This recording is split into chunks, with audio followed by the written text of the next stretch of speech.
Hi everyone. Welcome. I'm so glad you're here tonight. Wherever you are right now, lying down, settled in, wrapped in something warm, I hope you feel comfortable. I hope you feel at ease.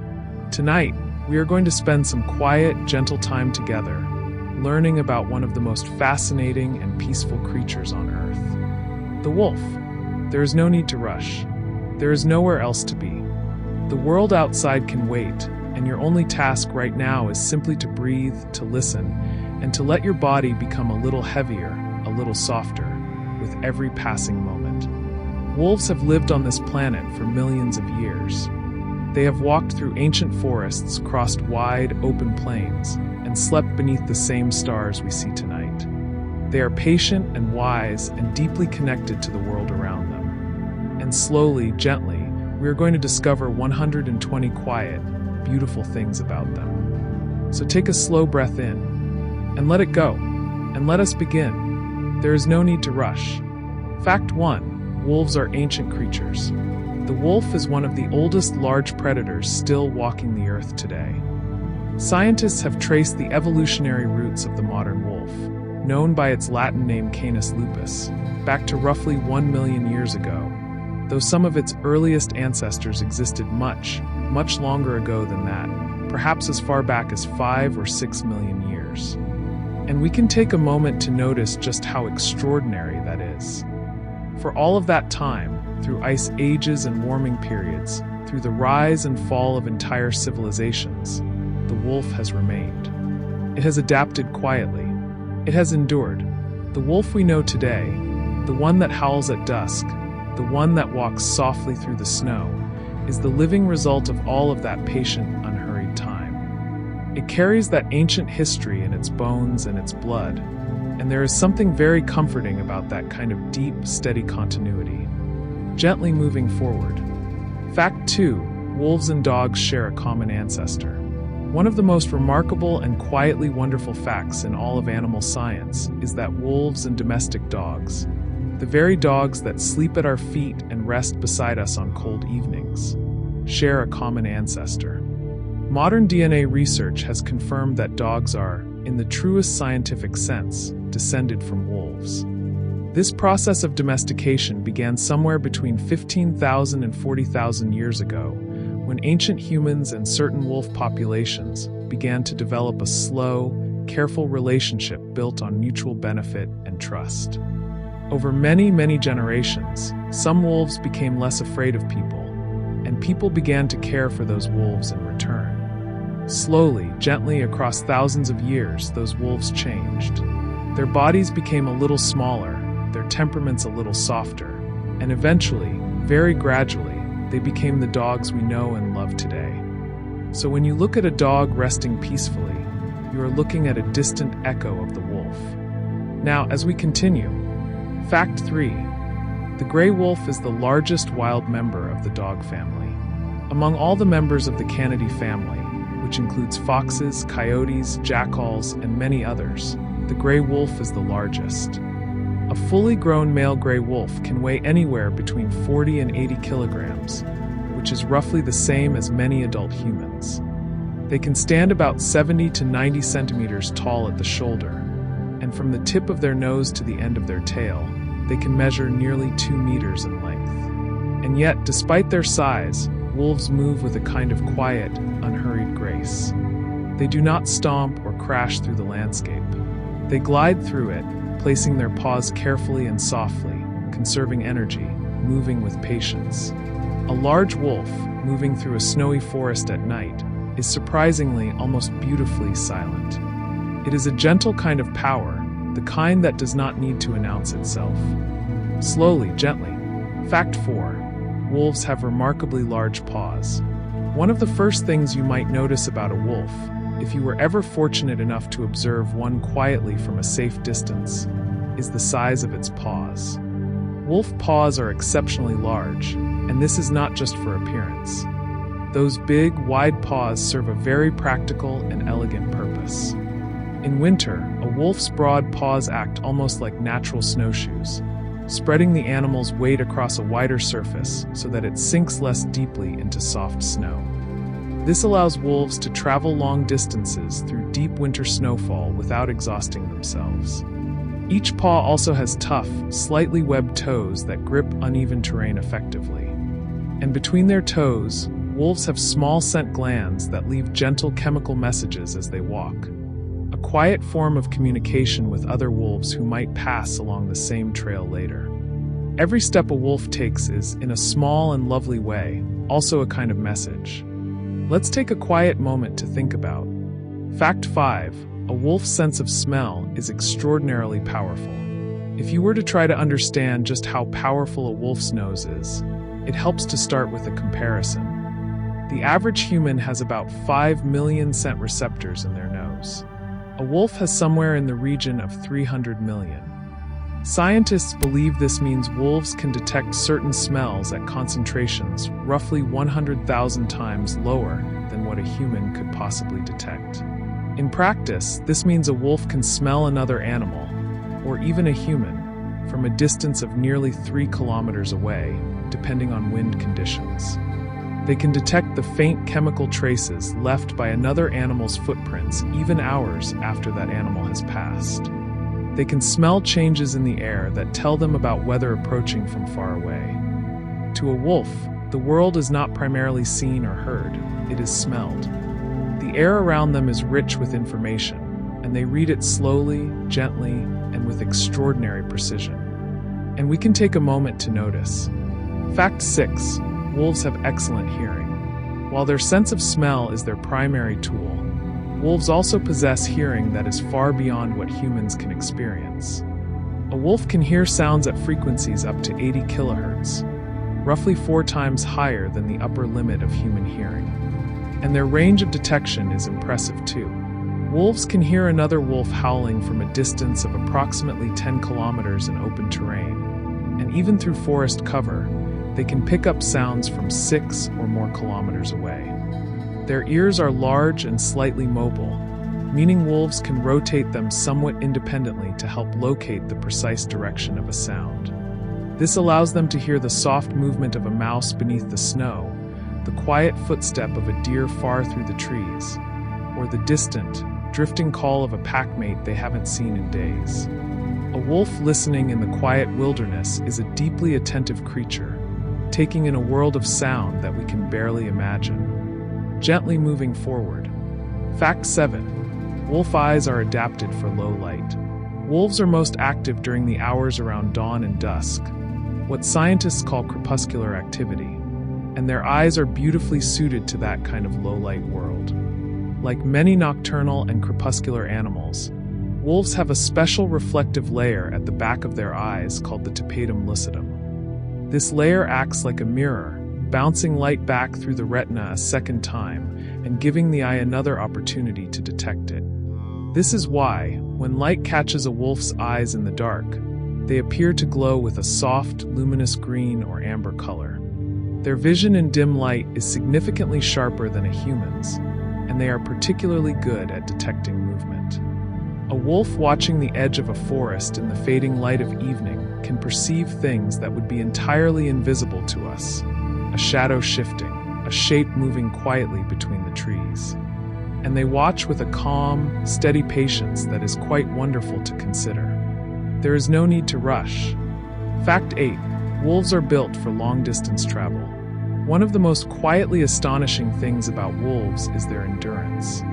Wolves are not sprinters, they are long-distance travelers.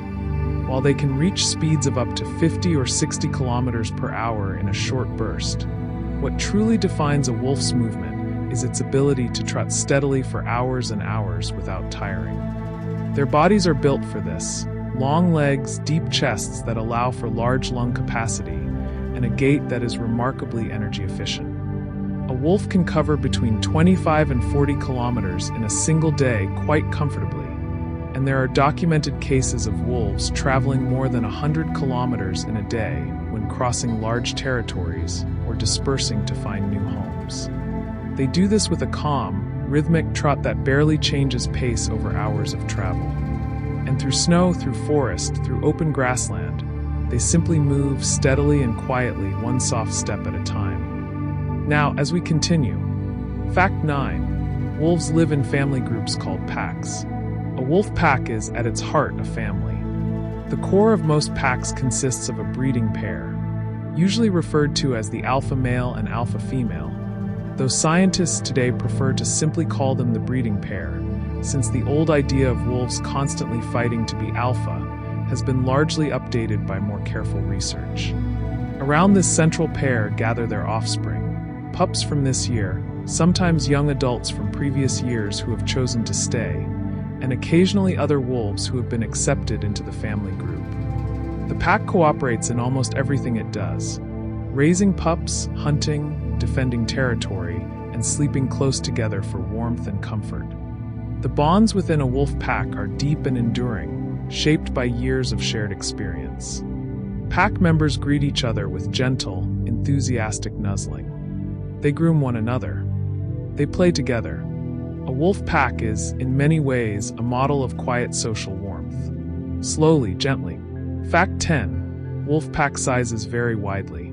Wolf packs come in many sizes, and this variation is a quiet reflection of the landscape they inhabit and the food available to them. In some areas, a pack might consist of just 2 or 3 wolves, a mated pair, and 1 or 2 young from a previous year. In other environments, particularly where large prey like bison or moose is abundant, packs can grow to 15, 20, or even more individuals. Yellowstone National Park in the United States, which reintroduced wolves in the mid-1990s, has seen packs of varying sizes over the years, with some historically numbering over 30 wolves. But regardless of size, what all packs share is a social structure built on cooperation and relationship rather than constant dominance and competition. Wolves within a pack know each other intimately. They understand each other's moods and signals, and they care for each other across the seasons, year after quiet year. Let's take a quiet moment to think about how much there is still left to discover together. Fact 11. The alpha pair lead through experience, not force. The idea of a dominant, aggressive wolf constantly fighting to maintain control is one that has been significantly revised by modern wolf researchers. Scientists who have spent years observing wolves in the wild, particularly biologist David Meck, who has studied wolves for decades, have found that pack leadership is much more like parental authority than military dominance. The breeding pair lead the pack primarily because they are the most experienced members, because they know the territory best, and because the other wolves, their children, naturally defer to them in the same way that young animals look to their parents for guidance. Leadership in a wolf pack is expressed quietly, through calm confidence and experience, not through constant aggression or displays of force. It is a gentle, steady kind of authority, earned over time, and the pack follows it with a kind of easy trust that is, when you think about it, quite beautiful. Gently moving forward. Fact 12. Wolf howls carry remarkable distances. The howl of a wolf is one of the most iconic sounds in all of nature, and it is also one of the most scientifically interesting. A wolf's howl is produced in a very particular way. The wolf raises its head, rounds its lips into a long O shape, and produces a sustained, resonant tone that rises and falls with a haunting, musical quality. The frequency of a wolf howl typically falls between 150 and 1,500 hertz, which happens to be an ideal range for traveling long distances through forest environments without being absorbed or blocked by trees. In open terrain, a howl can carry for up to 10 kilometers. In forest, perhaps 6. Wolves howl for many reasons: to locate separated pack mates, to communicate their position to other packs, to celebrate reunions, and sometimes, apparently, simply because the mood calls for it. There is something in a wolf's howl that feels both ancient and peaceful at the same time. And we can take a moment to notice. Fact 13. Each wolf has a unique howl. Just as human voices are each slightly different, each wolf has a howl that is distinctly its own. The pitch, duration, wavering pattern, and harmonic quality of a wolf's howl are unique enough that researchers and even other wolves can identify individual animals by their voices alone. Studies have shown that wolves respond differently to the howls of familiar packmates versus strangers, suggesting they are actively processing and recognizing individual vocal signatures. Within a pack, wolves often howl together in a kind of loose chorus, and remarkably, each individual tends to maintain its own distinct pitch and tone even within the group sound, creating a rich, layered harmony. This group howling, which can last for several minutes and might seem to us like a single unified sound, is actually a complex, individual conversation all happening at once, each wolf adding its own quiet voice to the collective song of the pack. Slowly, gently. Fact 14. Wolves communicate with their tails.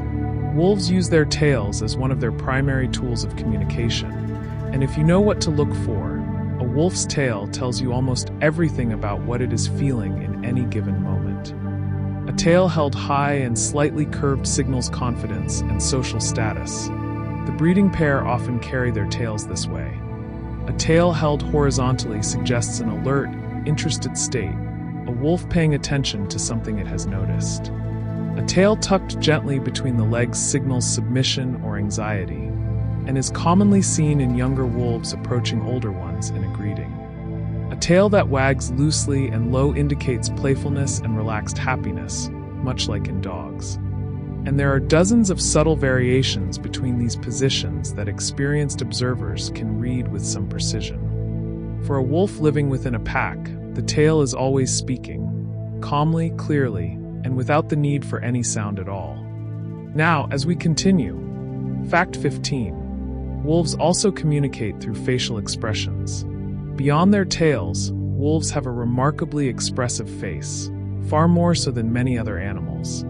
Their ears alone can take on dozens of distinct positions, upright and forward for alertness, flattened and back for fear or submission, relaxed and slightly angled outward for calm contentment. Their eyes can communicate a great deal too. A direct, steady gaze often signals confidence or challenge, while averted eyes signal deference and peaceful intent. Wolves also use their mouths and lips with great expressiveness. A soft open mouth with relaxed lips suggests calm and comfort, while drawn back lips in specific ways communicate varying levels of warning or social signaling. Puppies learn to read these signals from their earliest weeks of life, and by the time a young wolf is a few months old, it is already fluent in this rich, quiet language of expression, a language that keeps the pack harmonious and connected without the need for conflict. Let's take a quiet moment to think about. Fact 16. Wolves play throughout their lives. Play is not just for wolf pups. Adult wolves play too, and researchers have observed that regular play behavior persists throughout a wolf's life.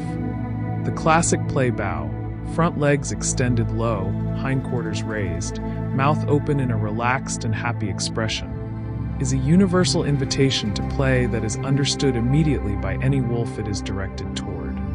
Wolves play chase, wrestle gently, and engage in mock hunting games with one another, particularly after a successful hunt or during times of relative ease and comfort in the pack. Play appears to serve important social functions. It strengthens bonds between pack members. It allows younger wolves to practice coordination and skill in a safe context, and it seems, quite simply, to bring wolves genuine pleasure. Watching wolves play together, rolling in the snow, bounding through meadows, chasing each other with exuberant looseness, is one of the most joyful and surprisingly gentle sights that wildlife researchers describe. And we can take a moment to notice how peaceful that image is.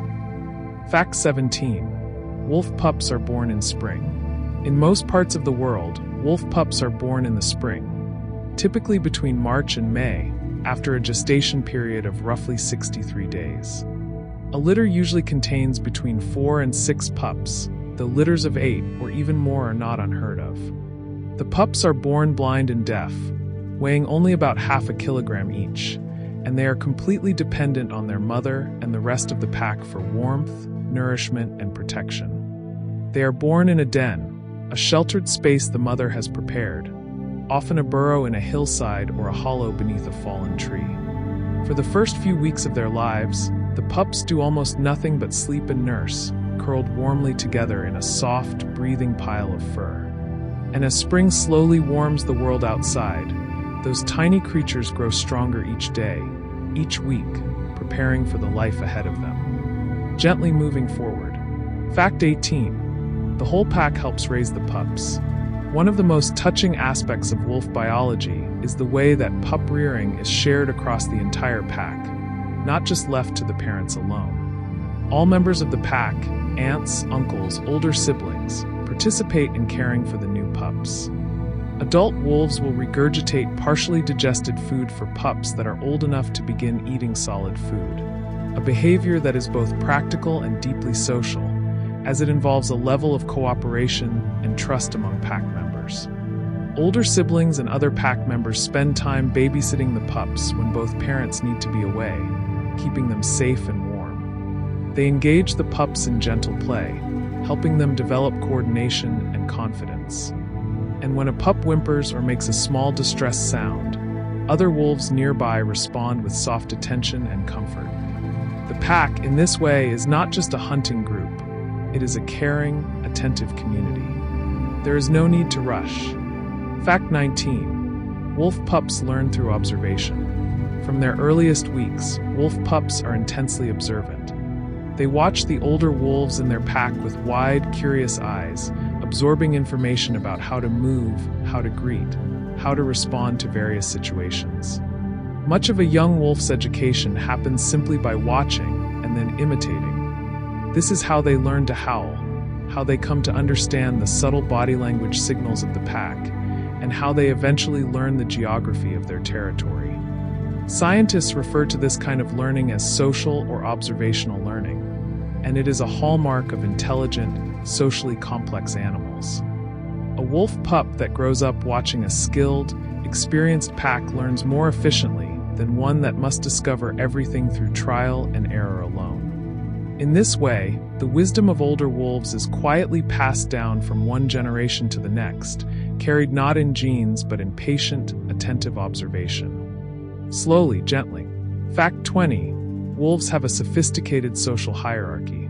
The social structure of a wolf pack is layered, nuanced, and constantly shifting in small ways based on the individuals involved.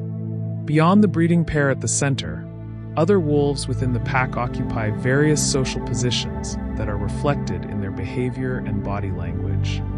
These positions are not fixed by force alone. They are maintained through ongoing social relationships, personality, and experience. A wolf that is particularly skilled at scouting or at finding food may hold a respected position without being physically dominant.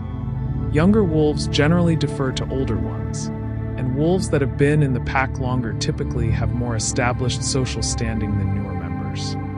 What is perhaps most interesting is that this hierarchy functions primarily to reduce conflict rather than to create it. By understanding their social position, wolves avoid costly fights and live together with a remarkable degree of peaceful cooperation across the months and years. Now, as we continue, let us drift a little deeper into the quiet world of the wolf. Fact 21. Wolves are found across the northern hemisphere. The gray wolf, in one subspecies or another, once had one of the widest natural ranges of any mammal on Earth, spanning from the Arctic tundra of Canada and Russia, across the forests of Europe and Asia, and down through the mountains and grasslands of Mexico and the Middle East. Over the centuries, as human populations grew and spread, wolf populations were pushed back significantly, and in many places the wolf was entirely eliminated from regions it had called home for thousands of years. Today, wolves still live across large parts of Canada, Russia, and Central Asia, and their populations have been gradually recovering in parts of Europe and the United States thanks to dedicated conservation efforts. There is something quietly hopeful about knowing that even after all of the challenges they have faced, wolves are still out there, still moving through wild places, still raising their pups, still lifting their voices to the night sky.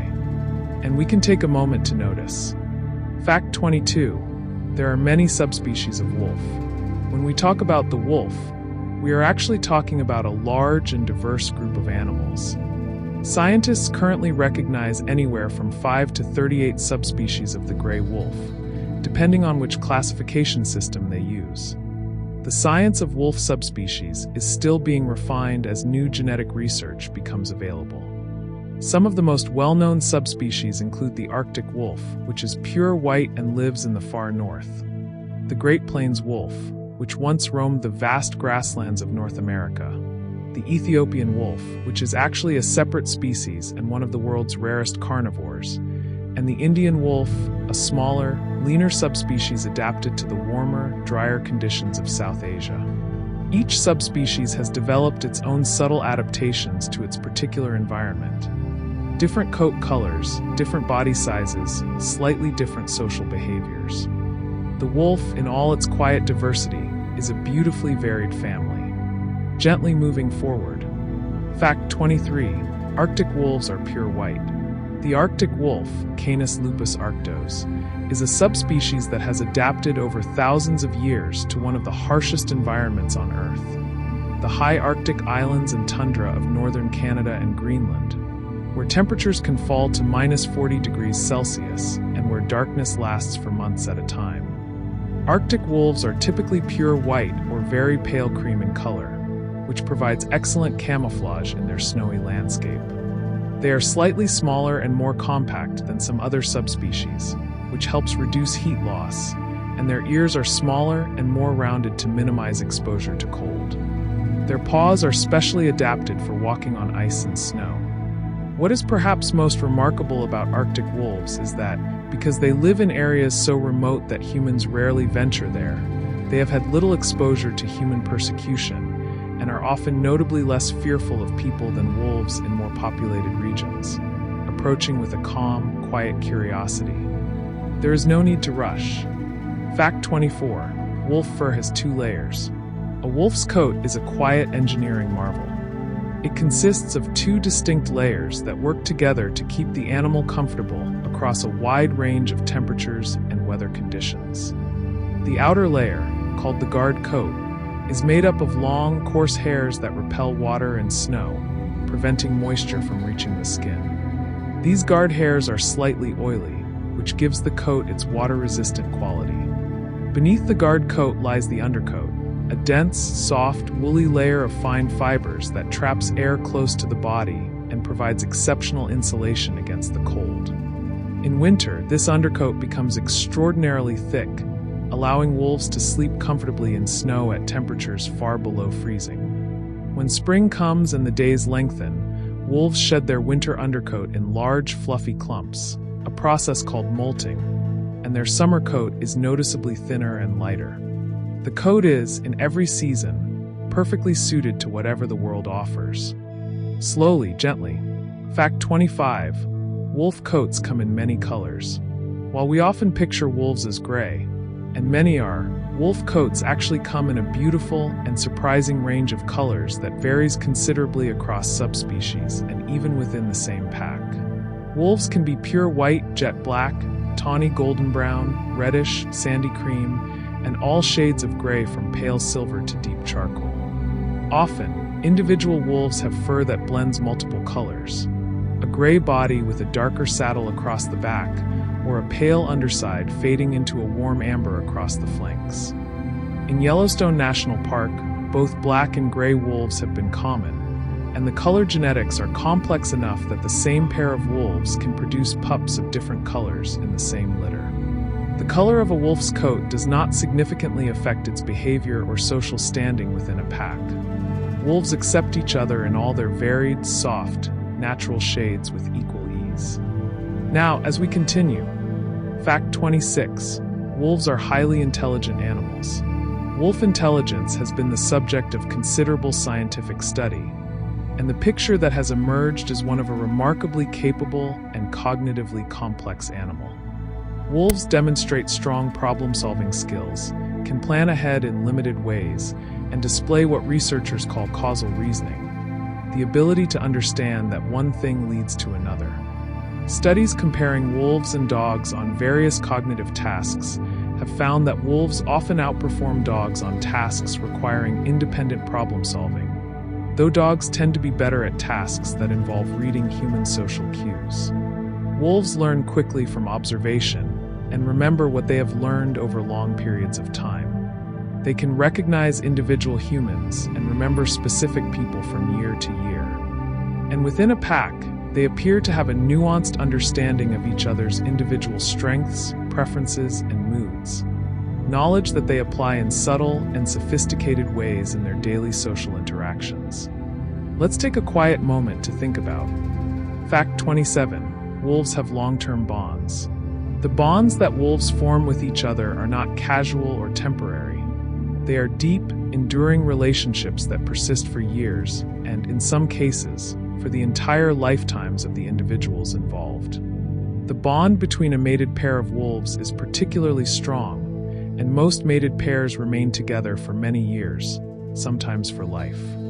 They travel together, sleep close to each other, and reinforce their bond with regular gentle contact, nuzzling, grooming, and resting side by side.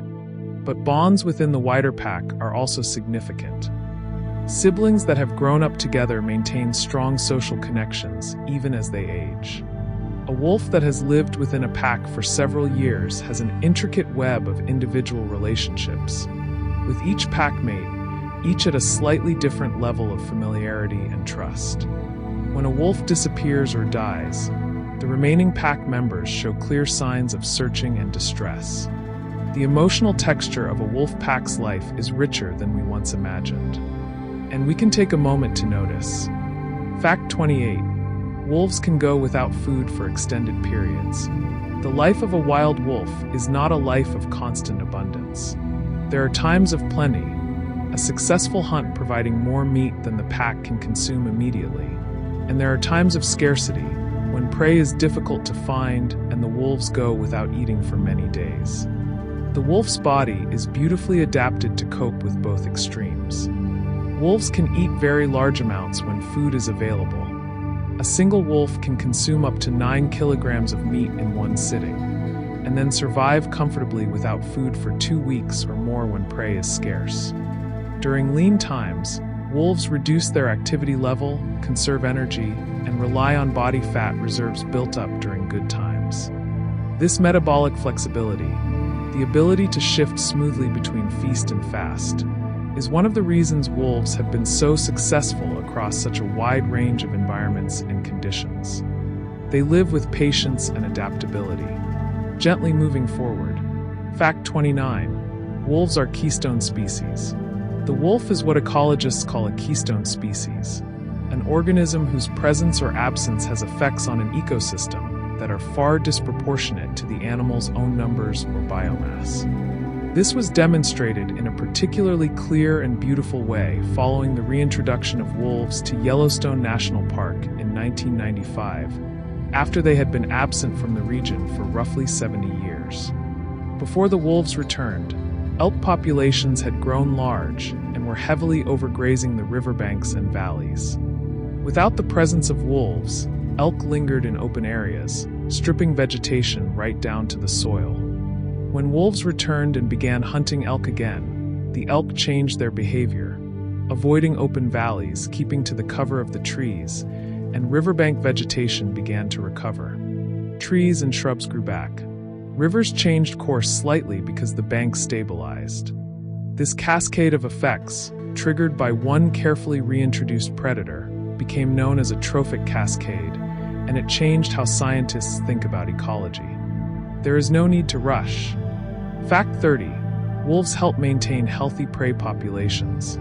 It might seem counterintuitive, but the presence of wolves in an ecosystem actually tends to result in healthier and, in many cases, more abundant prey populations over time. Wolves preferentially hunt prey animals that are injured, old, sick, or otherwise weakened, and this selective pressure keeps prey herds in good overall condition.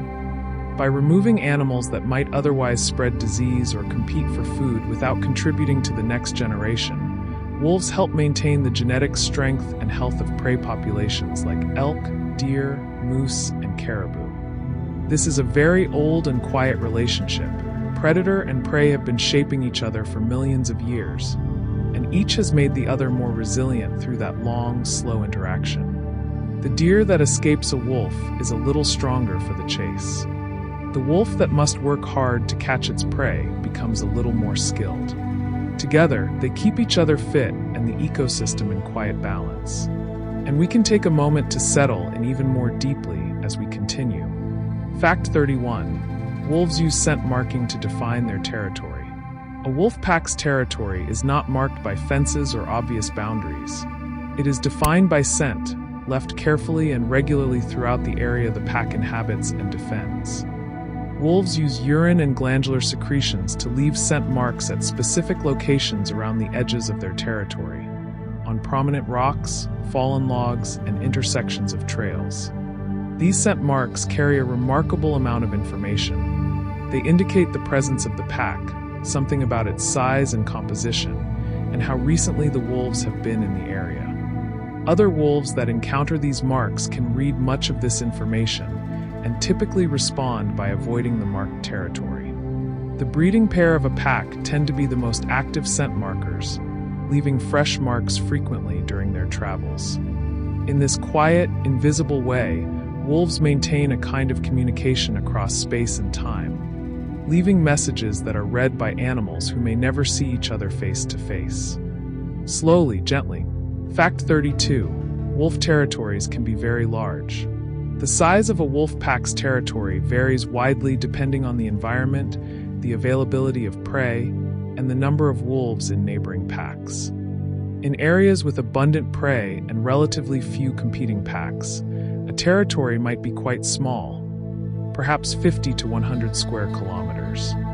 But in less productive environments, particularly in the far north where prey is spread thinly across vast landscapes, a single pack's territory can cover thousands of square kilometers.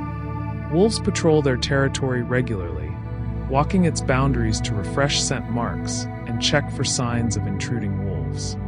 This patrolling is done at a steady, unhurried trot, the same efficient gait wolves use for long-distance travel. And as they move through their territory, they are not just marking and checking boundaries. They are also reading the landscape, noting where prey has been, where fresh tracks lead, where water is found, building an ever deeper knowledge of the world they call home. Now, as we continue, Fact 33. Young wolves eventually leave the pack. Most young wolves, as they reach the age of 1 to 3 years, will eventually leave the pack they were born into. This departure, which biologists call dispersal, is a natural and important part of the wolf's life cycle. A dispersing wolf, sometimes called a lone wolf, sets out alone into unfamiliar territory, often traveling extraordinarily long distances in search of both unclaimed land and an unrelated mate with whom to start a new pack. Lone wolves have been documented traveling hundreds or even thousands of kilometers during their dispersal. The journey is not easy. Without a pack, a lone wolf is more vulnerable and must be more careful.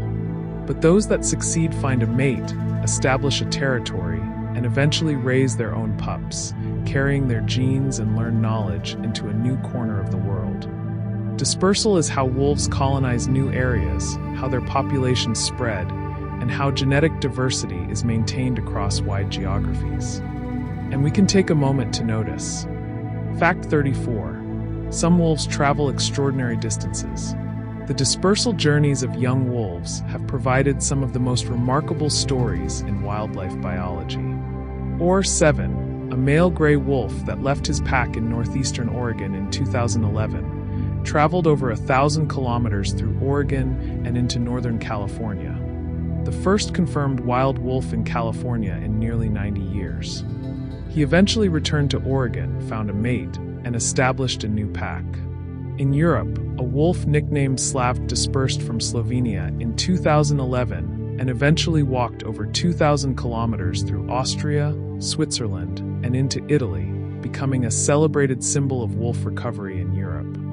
These animals travel not with drama or speed, but with steady, patient determination.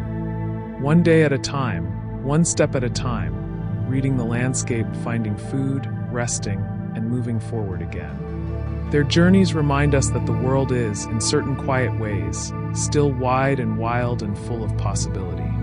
Gently moving forward. Fact 35. Wolves have a complex vocalization repertoire. The howl is the wolf's most famous sound, but it is only one of many vocalizations wolves use to communicate. Wolves also bark. Though their barks tend to be lower and less frequent than those of dogs, and are typically used as an alarm or alert signal rather than for continuous communication. They growl with a range of intensities that convey different levels of warning or assertion. They produce a soft sound called a whimper or whine, a quiet, high-pitched sound often used in close-range social interactions, particularly in friendly greetings or when a wolf is seeking reassurance. They also produce a sound unique among canids called a woof, a short, breathy bark used to quietly alert the pack to something nearby without drawing attention to themselves. And then there is the group howl, in which the whole pack lifts their voices together, a sound that researchers believe serves to reinforce the pack's bonds, celebrate togetherness, and broadcast their presence to the wider world. There is no need to rush. Fact 36. Wolves howl for many different reasons. We touched on this briefly, and it is worth settling into a little more deeply, because the reasons wolves howl are varied and quietly fascinating. Wolves howl to locate separated pack members. If a wolf loses sight of the others during a hunt or a journey, a howl can bring the pack back together from great distances. They howl at the beginning of a hunt, which some researchers believe helps coordinate the group and signal shared intent.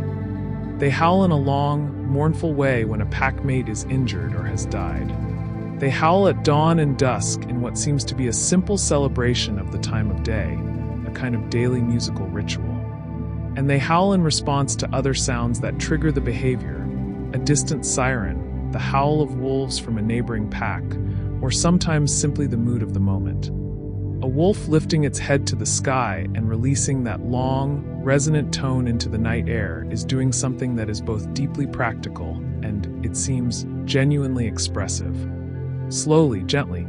Fact 37. Wolves have a strong sense of place. Wolves develop a deep, detailed knowledge of the landscape they live in. Over months and years of traveling their territory, following the same river valleys, crossing the same mountain passes, returning to the same denning sites season after season, wolves build a spatial memory that is remarkably rich and precise. Researchers studying GPS-collared wolves have found that individuals return to specific locations within their territory with great regularity, suggesting they remember not just the general shape of the landscape, but specific places of importance. They know where particular prey species tend to gather at different seasons, where water can be found during dry periods, where the terrain provides natural shelter from severe weather, and where the boundaries of their territory meet those of neighboring packs. This accumulated, place-specific knowledge is one of the great advantages of living in a stable, long-term pack. The older wolves carry within them a map of the world that takes years to build. Now, as we continue, Fact 38. Wolf pups begin exploring at around 3 weeks. After their first 2 to 3 weeks of life, spent entirely in the warm darkness of the den, wolf pups begin to open their eyes and take their first, wobbly steps toward the entrance of the den. The world outside is enormous and bewildering to a creature that weighs less than a kilogram, and pups typically explore tentatively at first, never venturing far from the security of the den entrance. But their curiosity is already evident. They examine rocks, sticks, and leaves with intense concentration, their small noses working constantly to process the overwhelming variety of scents in the outside world. Older pack members approach the pups with careful gentleness during these early explorations, allowing the pups to smell them, climb on them, and become comfortable with their presence. By the time pups are 6 to 8 weeks old, they are spending most of their waking hours outside, playing energetically and beginning to discover the landscape that will become their home. And we can take a moment to notice. Fact 39. Wolves sleep a great deal. Like many large predators, wolves spend a significant portion of their time resting and sleeping. After a large meal, wolves may sleep for 12 hours or more, digesting and recovering their energy. Even on active days, wolves rest frequently between periods of travel and hunting, often lying down in sheltered spots, beneath trees, in tall grass, or tucked against a hillside, for hours at a time. They tend to sleep in close proximity to each other, particularly in cold weather, where the warmth of other bodies is both practical and comforting. Wolves often sleep in a curled position, their bushy tail wrapped across their face and nose to warm the air they breathe. This curling behavior is something we see in domestic dogs too, and it is thought to be an ancient, deeply instinctive comfort behavior, carried down from wild ancestors into the quiet, gentle world of the animals we share our homes with today. Gently moving forward. Fact 40. Wolves are crepuscular but adaptable. While wolves are most naturally active around the hours of dawn and dusk, they are also highly adaptable in their timing, and their activity patterns shift in response to both seasons and the behavior of their prey.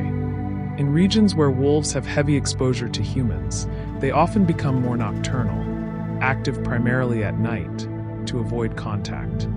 In the far northern latitudes, where winter means months of darkness or summer means months of continuous light, wolves adjust their schedules accordingly. During winter, when prey is concentrated and travel is more difficult, wolves may engage in intense activity for a day or two following a successful hunt, and then rest extensively for the days that follow while they digest.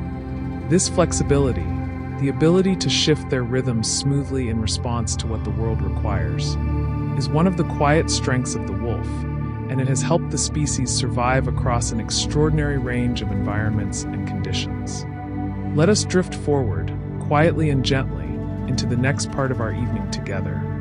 Fact 41. Wolves have a strong immune system. Wolves are robust animals with immune systems that have been shaped over millions of years of living in wild environments that are home to a wide range of parasites, bacteria, and viruses.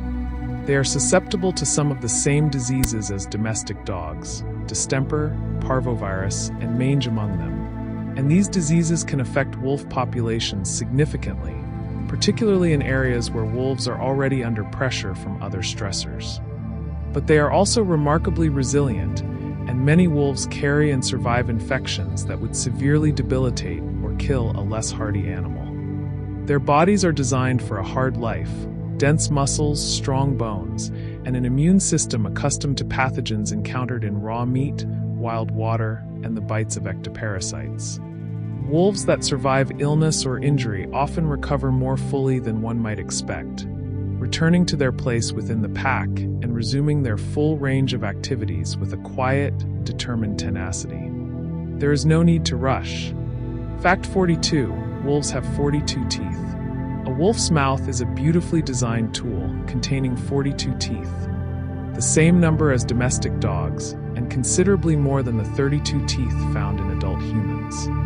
The most distinctive of a wolf's teeth are its 4 canine teeth, long, curved, and extremely strong, which can be up to 6 centimeters long in an adult. These canines are used for gripping prey and for carrying large pieces of food.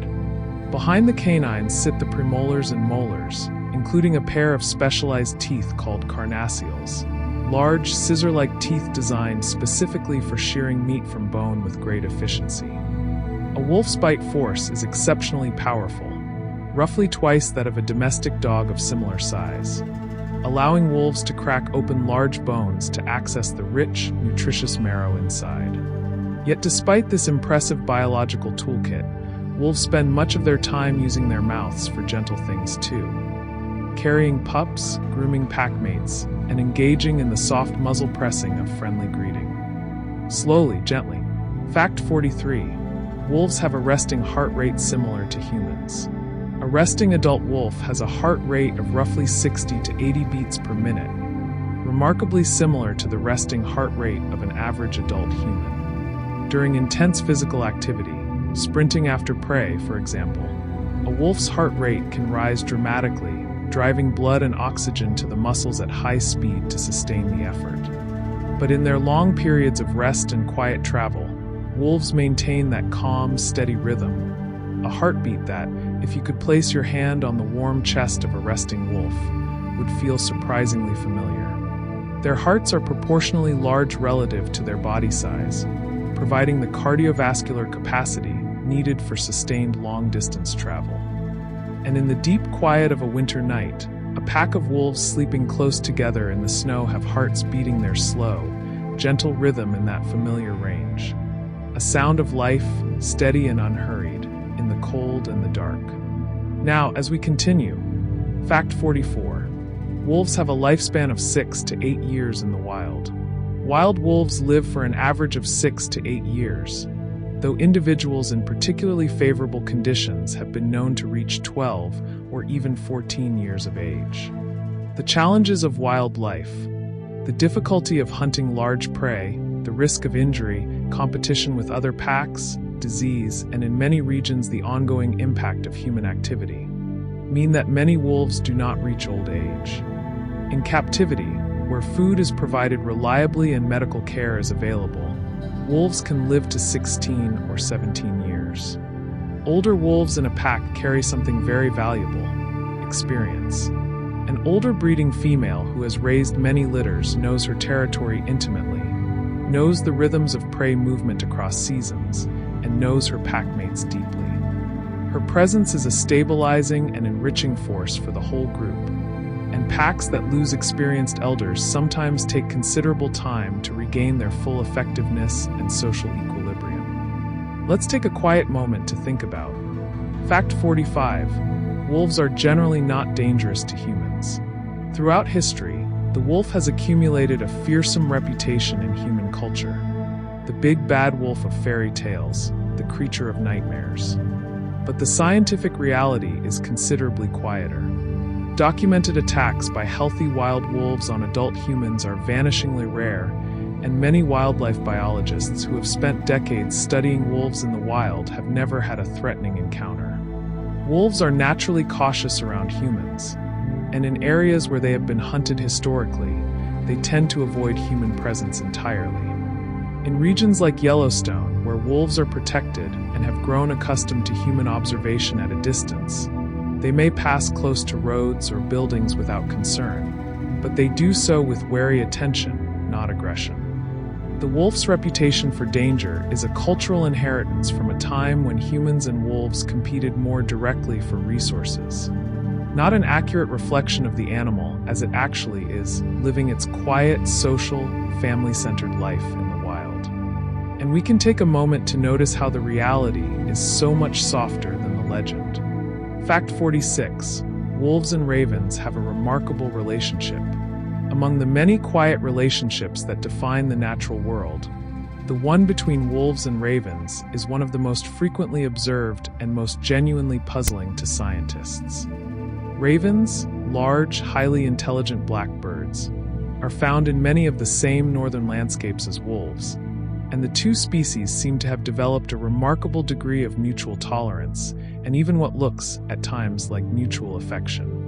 Ravens follow wolf packs regularly, eating from their kills and alerting them, with their loud calls, to the presence of prey. Wolves have been observed playing with ravens, apparently engaging willingly in games of chase and dodge with the birds, and young wolves in particular seem genuinely delighted by ravens.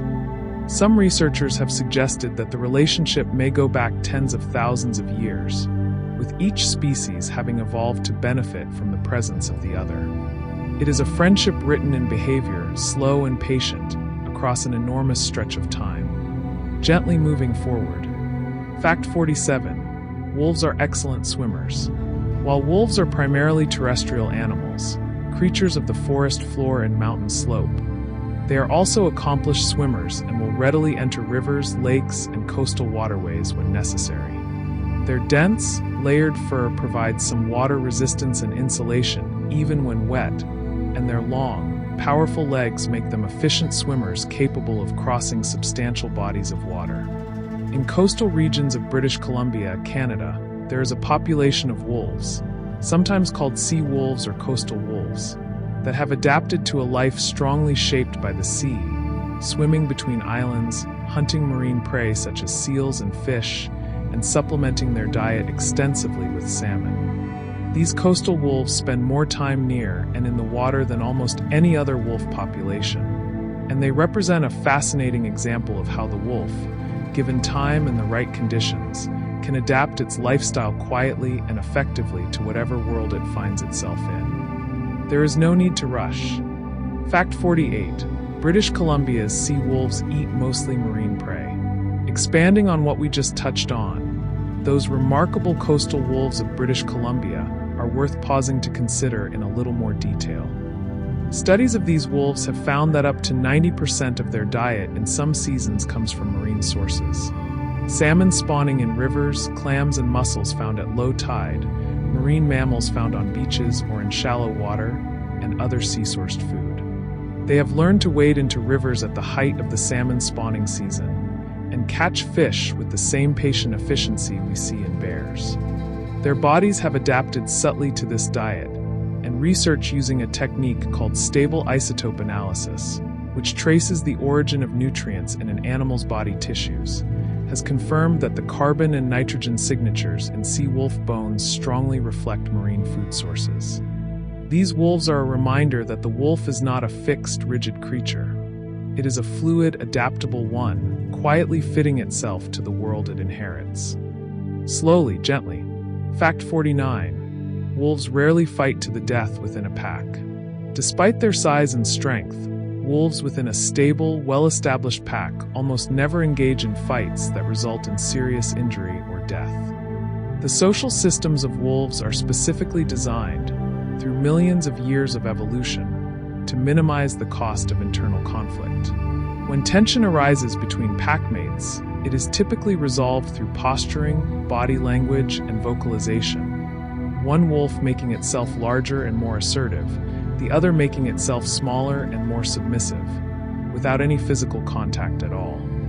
When physical contact does occur within a pack dispute, it is usually brief and careful, with the subordinate wolf quickly signaling its submission to end the confrontation. Serious injuries from within-pack fighting are rare, and deaths rarer still. The wolf's complex system of social signaling, tails, ears, posture, eye contact, vocalization, exists precisely to make violent conflict unnecessary, allowing the pack to live together through disagreements with the minimum possible cost to any individual. Now, as we continue, Fact 50. Wolves show empathy-like behaviors. Recent research into wolf behavior and cognition has produced intriguing evidence that wolves may experience something like empathy, the ability to perceive and respond to the emotional states of others. In studies, wolves have been observed approaching a packmate that appears distressed and engaging in gentle, affiliative behaviors, licking the face, pressing close, making soft vocalizations that appear to function as comfort-giving. When one wolf is injured, others in the pack adjust their behavior around that individual, reducing play intensity and moving more carefully in its vicinity. After aggressive encounters within the pack, uninvolved wolves sometimes approach the subordinate animal and engage in what researchers call consolation behavior, making soft contact and appearing to ease the distressed animal's anxiety. Whether wolves truly feel empathy in the way humans do is a question science cannot yet definitively answer. But the behaviors that look like empathy are real, consistent, and quietly moving. And here we are, halfway through our quiet journey together. Let us continue softly, gently. Fact 51. Wolves have featured in human culture for thousands of years. The wolf has walked alongside human culture for as long as there have been humans to notice it. Cave paintings in Europe dating back 15,000 years or more include images of wolves alongside other animals. Ancient Roman mythology features the wolf prominently. The city of Rome itself was said to have been founded by twin brothers, Romulus and Remus, who were nursed as infants by a she-wolf. In Norse mythology, the great wolf Fenrir was a powerful and complex figure. Many indigenous cultures across North America, Siberia, and Northern Europe have viewed the wolf with deep respect, weaving it into creation stories, spiritual traditions, and cultural identity. In Japan, the wolf was historically revered as a protector of the forest and of rice fields from deer and boar. Across so many different human traditions, in so many different parts of the world, the wolf has held a place of significance, feared, respected, and woven into the fabric of what it means to be human in a wild world. And we can take a moment to notice.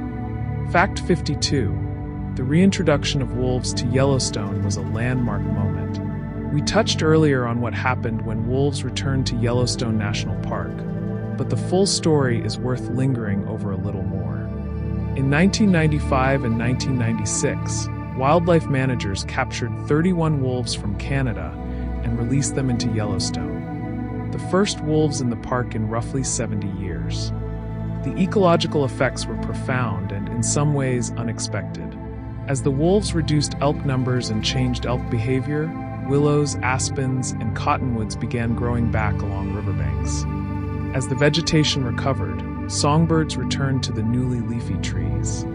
Beavers, who depend on willows, returned and began building dams, creating ponds that provided habitat for fish, amphibians, and aquatic insects. The rivers themselves began to meander more naturally as the banks stabilized with plant roots. From the reintroduction of a handful of wolves, an entire ecosystem began to heal and diversify, quietly, gradually, one interconnected thread at a time, gently moving forward. Fact 53. Wolves communicate through scent glands. Beyond urinary scent marking, wolves have glands distributed across their bodies that produce chemical signals used in communication. They have glands between their toes that leave scent traces with each step, glands near the base of the tail, and glands around the face and mouth. When wolves greet each other, they engage in extensive mutual sniffing, particularly around the face, neck, and hindquarters, gathering detailed chemical information about the other individual's health, reproductive state, recent activities, and emotional condition. This chemical communication operates beneath our perceptual threshold almost entirely. We cannot detect these signals with our limited sense of smell. But for wolves, it forms a rich, constant layer of information about the world and the individuals within it. A wolf greeting another wolf after a period of separation is, in those few moments of mutual sniffing, reading a detailed report of where that individual has been and what its current biological state is. It is intimate and efficient in equal measure. There is no need to rush. Fact 54. Wolf pups have blue eyes that change color. When wolf pups are born and first open their eyes at around 2 weeks of age, their irises are a hazy, pale blue color. This is the same phenomenon seen in many newborn mammals, including human babies, and it occurs because the melanin pigment that gives eyes their mature color has not yet fully developed in the iris tissues. Over the first few months of a wolf pup's life, this blue gradually gives way to the color the eyes will carry for the rest of the wolf's life, most commonly a golden amber or pale yellow, though wolves can also have eyes of brown, orange, or occasionally green. The transition from blue to amber in a growing wolf pup is one of the many small, quiet milestones that mark the passage from helpless newborn to vigorous young wolf. And there is something quietly lovely about imagining those soft blue eyes, blinking open for the first time in the dim warmth of the den, seeing the world for the very first time. Slowly, gently. Fact 55. Wolves have a strong sense of family loyalty. The bonds within a wolf pack are not merely practical alliances for hunting and survival. They appear to be genuine social and emotional attachments, maintained even when the practical benefits are not immediately apparent. Wolves have been documented staying close to an injured packmate for days, even foregoing hunting opportunities to remain in proximity to a wolf that cannot travel. Older wolves that can no longer hunt effectively are fed by the pack members regurgitating food for them just as they do for pups, and allowed to remain within the social group long past their ability to contribute to hunts. Wolves that become separated from their pack often make long, circuitous journeys to return to it rather than simply joining a different group. These behaviors suggest that wolf-pack bonds are not purely transactional, that wolves are, in some meaningful sense, emotionally invested in specific individuals and in the continuity of their particular family group. Now, as we continue, Fact 56. Wolves have been studied with GPS collars. Modern wildlife biology has been transformed by GPS tracking technology, and wolf research in particular has benefited enormously from the ability to fit individual wolves with GPS radio collars that transmit location data at regular intervals. Where earlier researchers had to physically follow or radio track wolves on foot or from aircraft, GPS collars allow scientists to gather extraordinarily detailed movement data without disturbing the animals at all. By analyzing the location data from GPS-collared wolves, researchers have been able to map territory use in fine detail, understand how wolves respond to landscape features like roads, rivers, and human settlements, track dispersal journeys across hundreds of kilometers, and observe behavioral changes through seasons and years. This technology has fundamentally changed our understanding of how wolves use space, revealing, among many other things, just how vast their daily and seasonal movements can be, and how precisely they seem to know and remember every corner of the landscapes they inhabit. Let's take a quiet moment to think about. Fact 57. Wolves have strong maternal instincts. The bond between a mother wolf and her pups is one of the most powerful and enduring forces in wolf social life. From the moment her pups are born, a wolf mother dedicates herself almost entirely to their care, remaining in or very near the den for the first weeks and rarely leaving for more than brief periods.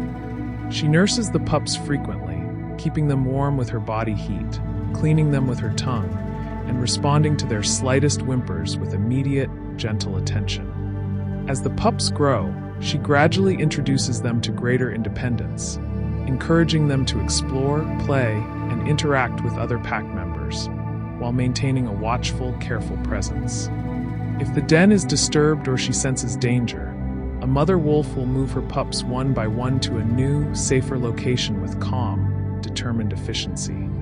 Her patience and attentiveness in those early months form the foundation on which her pup's entire social and cognitive development rests. And we can take a moment to notice.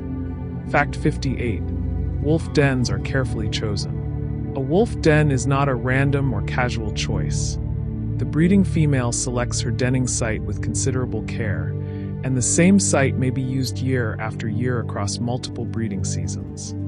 Good dens provide protection from predators, shelter from severe weather, proximity to water, and enough concealment to reduce the chance of disturbance. Wolves often modify existing natural features, enlarging a badger burrow, deepening a natural crevice in a rocky hillside, or clearing leaf debris from beneath a hollow log, rather than excavating entirely from scratch.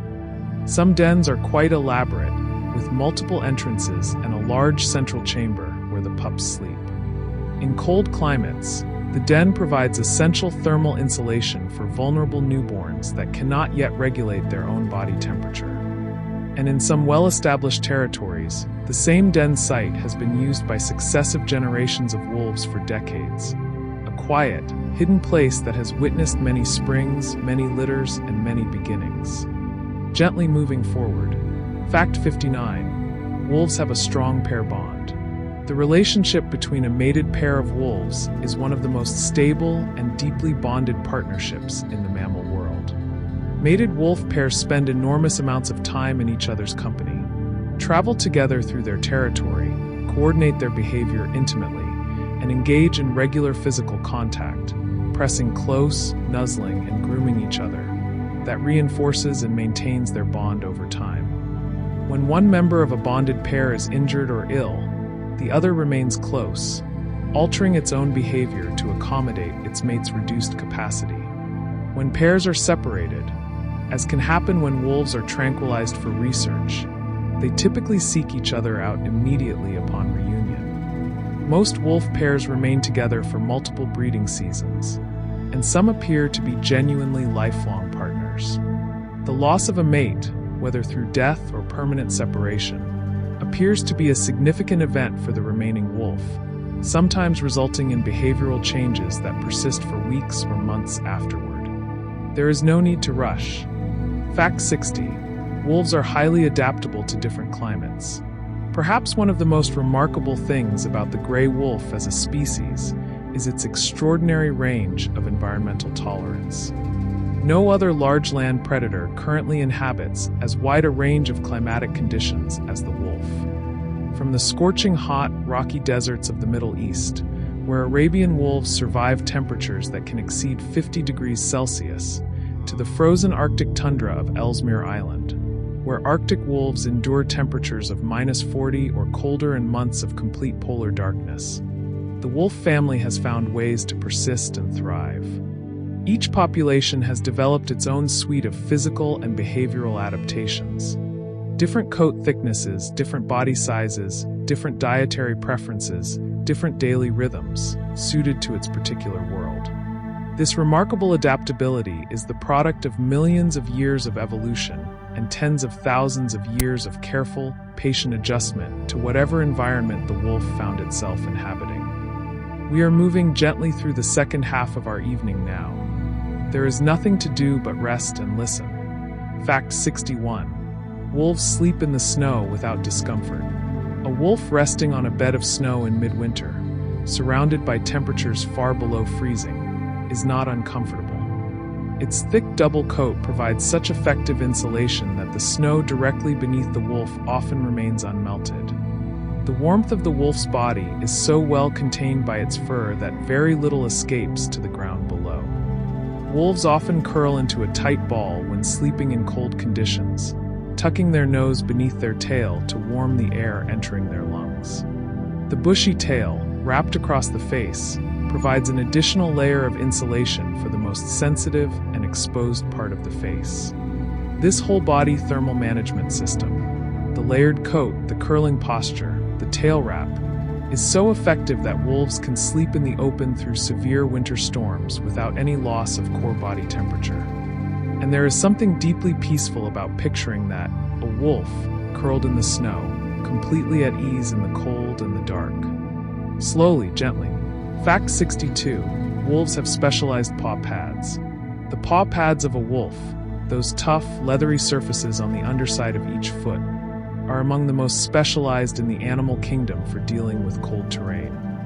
Wolf paw pads contain a high concentration of fatty tissue that remains flexible and pliable even at very low temperatures, preventing the stiffening and cracking that would otherwise occur in extreme cold. The pads also have a special blood flow arrangement. Arteries and veins running close together in the lower leg transfer heat from warm arterial blood to cooler venous blood returning from the cold paws, keeping the blood from cooling too much before it returns to the body core. This process, called countercurrent heat exchange, means that a wolf's paw pads can operate at temperatures close to freezing while the rest of the body remains comfortably warm. It is the same basic principle used in the flippers of penguins and the feet of Arctic foxes. A beautiful, efficient solution arrived at by different animals facing the same challenge. Now, as we continue, Fact 63. Wolves dig for small prey in snow. While wolves are best known as hunters of large prey, elk, moose, caribou, bison, they are also surprisingly skilled at finding and catching much smaller animals, particularly during lean times when large prey is scarce. Wolves use their acute hearing to detect the movements of small mammals, mice, voles, lemmings, beneath the surface of the snow, listening for the faint scratching sounds of animals moving in their subnivean tunnels. Once they locate a sound, they leap straight up and plunge their nose and front legs down into the snow to pin or retrieve the prey below. A technique that looks almost playful but is in fact a highly efficient hunting strategy.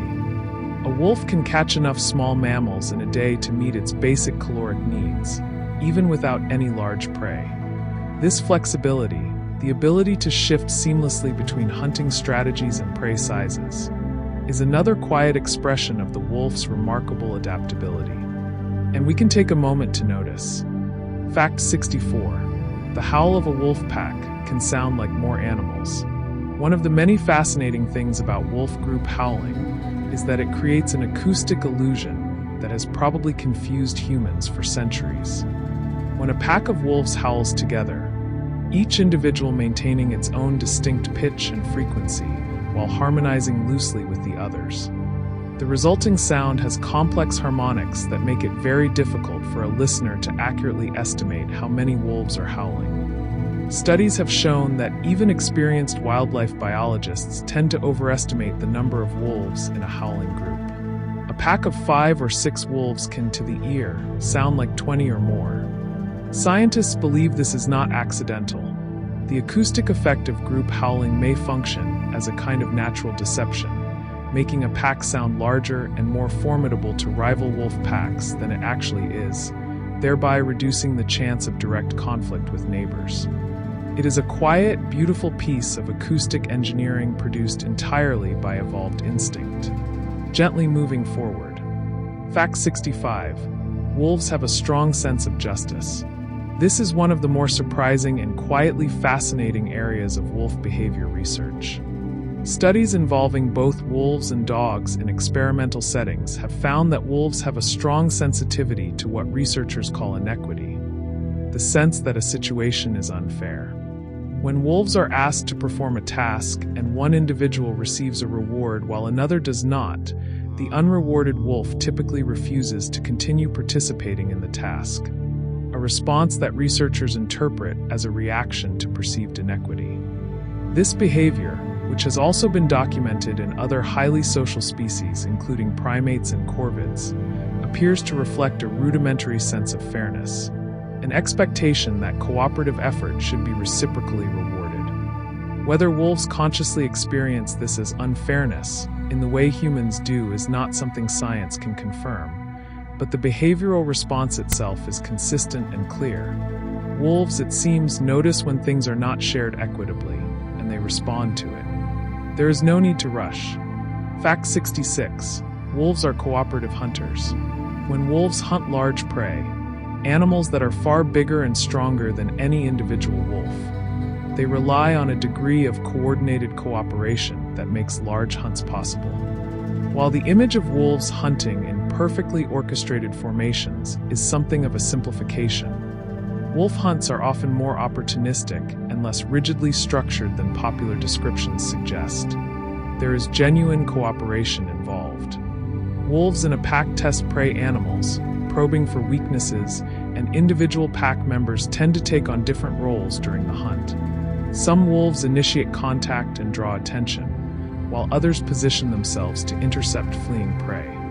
The specific coordination varies between packs and between hunts, and experienced packs develop approaches that work for their particular landscape and prey species. After a successful hunt, the whole pack feeds together, with the breeding pair typically feeding first but other members feeding soon after, often in a relatively calm and tolerant atmosphere. Slowly, gently. Fact 67. Most wolf hunts are unsuccessful. Despite their speed, endurance, and cooperative strategies, wolves actually fail to make a kill in the majority of the hunts they attempt. Studies in various locations have found that wolves are successful in somewhere between 10 and 30% of their serious hunting attempts, depending on prey species, terrain, time of year, and the experience of the pack. Healthy, alert prey animals in good condition are often more than capable of outrunning or outmaneuvering even a well-coordinated wolf pack. A large elk or moose in good physical condition can be genuinely dangerous to wolves. A single kick can break bones, and wolves have been killed by the prey they were hunting. This means that wolves must make careful assessments before committing to a full hunt, and they often abandon hunts when prey animals turn and face them confidently, signaling that the chase is unlikely to be worth the energy and risk. Caution and patience, as so often in the wolf's life, serve better than recklessness. Now, as we continue, fact 68. Wolves are scavengers as well as hunters. The distinction between predator and scavenger is one that the wolf blurs comfortably. Wolves will readily feed on carcasses they find, animals that have died of disease, cold, starvation, or other causes. And in some environments and seasons, scavenged food makes up a significant portion of the pack's diet. This willingness to use whatever food sources are available is another expression of the wolf's flexible, pragmatic relationship with its environment. In winter, when large animals that have not survived the cold can be found in the snow, scavenging provides important nutrition without the energy and risk cost of a hunt. Wolves can smell a carcass from very great distances. Their extraordinary sense of smell makes them highly effective at locating food across a wide area. And when wolves feed on a carcass, they share it freely with ravens, coyotes, foxes, eagles, and other scavengers who gather at the site, spreading nutrition through the wider food web in a way that benefits many species. Let's take a quiet moment to think about. Fact 69. A wolf's howl is individually recognizable by other wolves. We know that researchers can identify individual wolves by their howls. But what is perhaps even more interesting is that wolves themselves appear to recognize each other's howls individually. Studies have found that when a wolf hears the howl of a familiar packmate, a wolf it knows well, it responds differently than when it hears the howl of a stranger. Familiar howls prompt approach behavior and answering calls. Stranger howls may prompt cautious investigation or group defensive responses.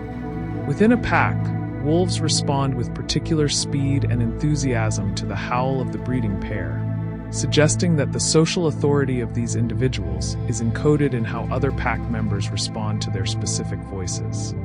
This capacity for individual vocal recognition, knowing who is calling, not just that something is calling, is a cognitive ability that places wolves in a relatively small group of mammals capable of this kind of fine-grained auditory social knowledge. And we can take a moment to notice. Fact 70. Wolves benefit from biodiversity around them. As we have touched on in the context of Yellowstone, wolves are deeply embedded in the ecological communities they inhabit, and their presence supports biodiversity in ways that extend far beyond their direct effect on prey species. By keeping prey populations in check and influencing where prey animals graze, wolves allow vegetation to recover in areas that would otherwise be overgrazed. Recovering vegetation supports insects, which support birds, which support other predators. Beaver populations, supported by the willows that return when wolves keep elk out of riparian areas, create pond habitats that support fish, amphibians, and aquatic invertebrates. Wolf kills provide food for dozens of scavenger species, from eagles and ravens to foxes and beetles, spreading nutrition through the food web in ways that a landscape without wolves simply cannot replicate. The wolf, in all its quiet power, is a thread that, when pulled carefully back into the fabric of an ecosystem, helps the whole cloth hold together more beautifully. Gently, we continue. The night is quiet around us. There is nothing required of you but to rest. Fact 71. Wolves have been reintroduced in several parts of the world. Beyond Yellowstone, wolf reintroduction and natural recovery programs have been underway in multiple parts of the world over the past several decades, with results that have been broadly encouraging and, in some cases, quite remarkable. In Europe, wolves have been naturally recolonizing areas from which they were long absent, spreading from small refugial populations in Italy, Poland, and the Balkans into Germany, France, the Netherlands, and Scandinavia. In the southwestern United States, the Mexican gray wolf, a critically endangered subspecies, has been the subject of a careful reintroduction program in Arizona and New Mexico. In Scotland, there are ongoing scientific and public conversations about whether to reintroduce wolves to the Highlands, where deer populations have grown large enough to suppress forest regeneration. Each of these cases involves careful, slow, patient scientific work, informed by hard lessons learned and guided by the understanding that restoring wolves means restoring something essential to the functioning of whole ecosystems. There is no need to rush. Fact 72. Wolves were once found across most of North America. Before European settlement of North America, the gray wolf occupied an enormous range, from the northern Arctic coast all the way south into central Mexico, and from the Atlantic coast to the Pacific. Estimates of historical wolf populations in North America range widely, but most scientists believe there were at least several 100,000 wolves on the continent before widespread European settlement began.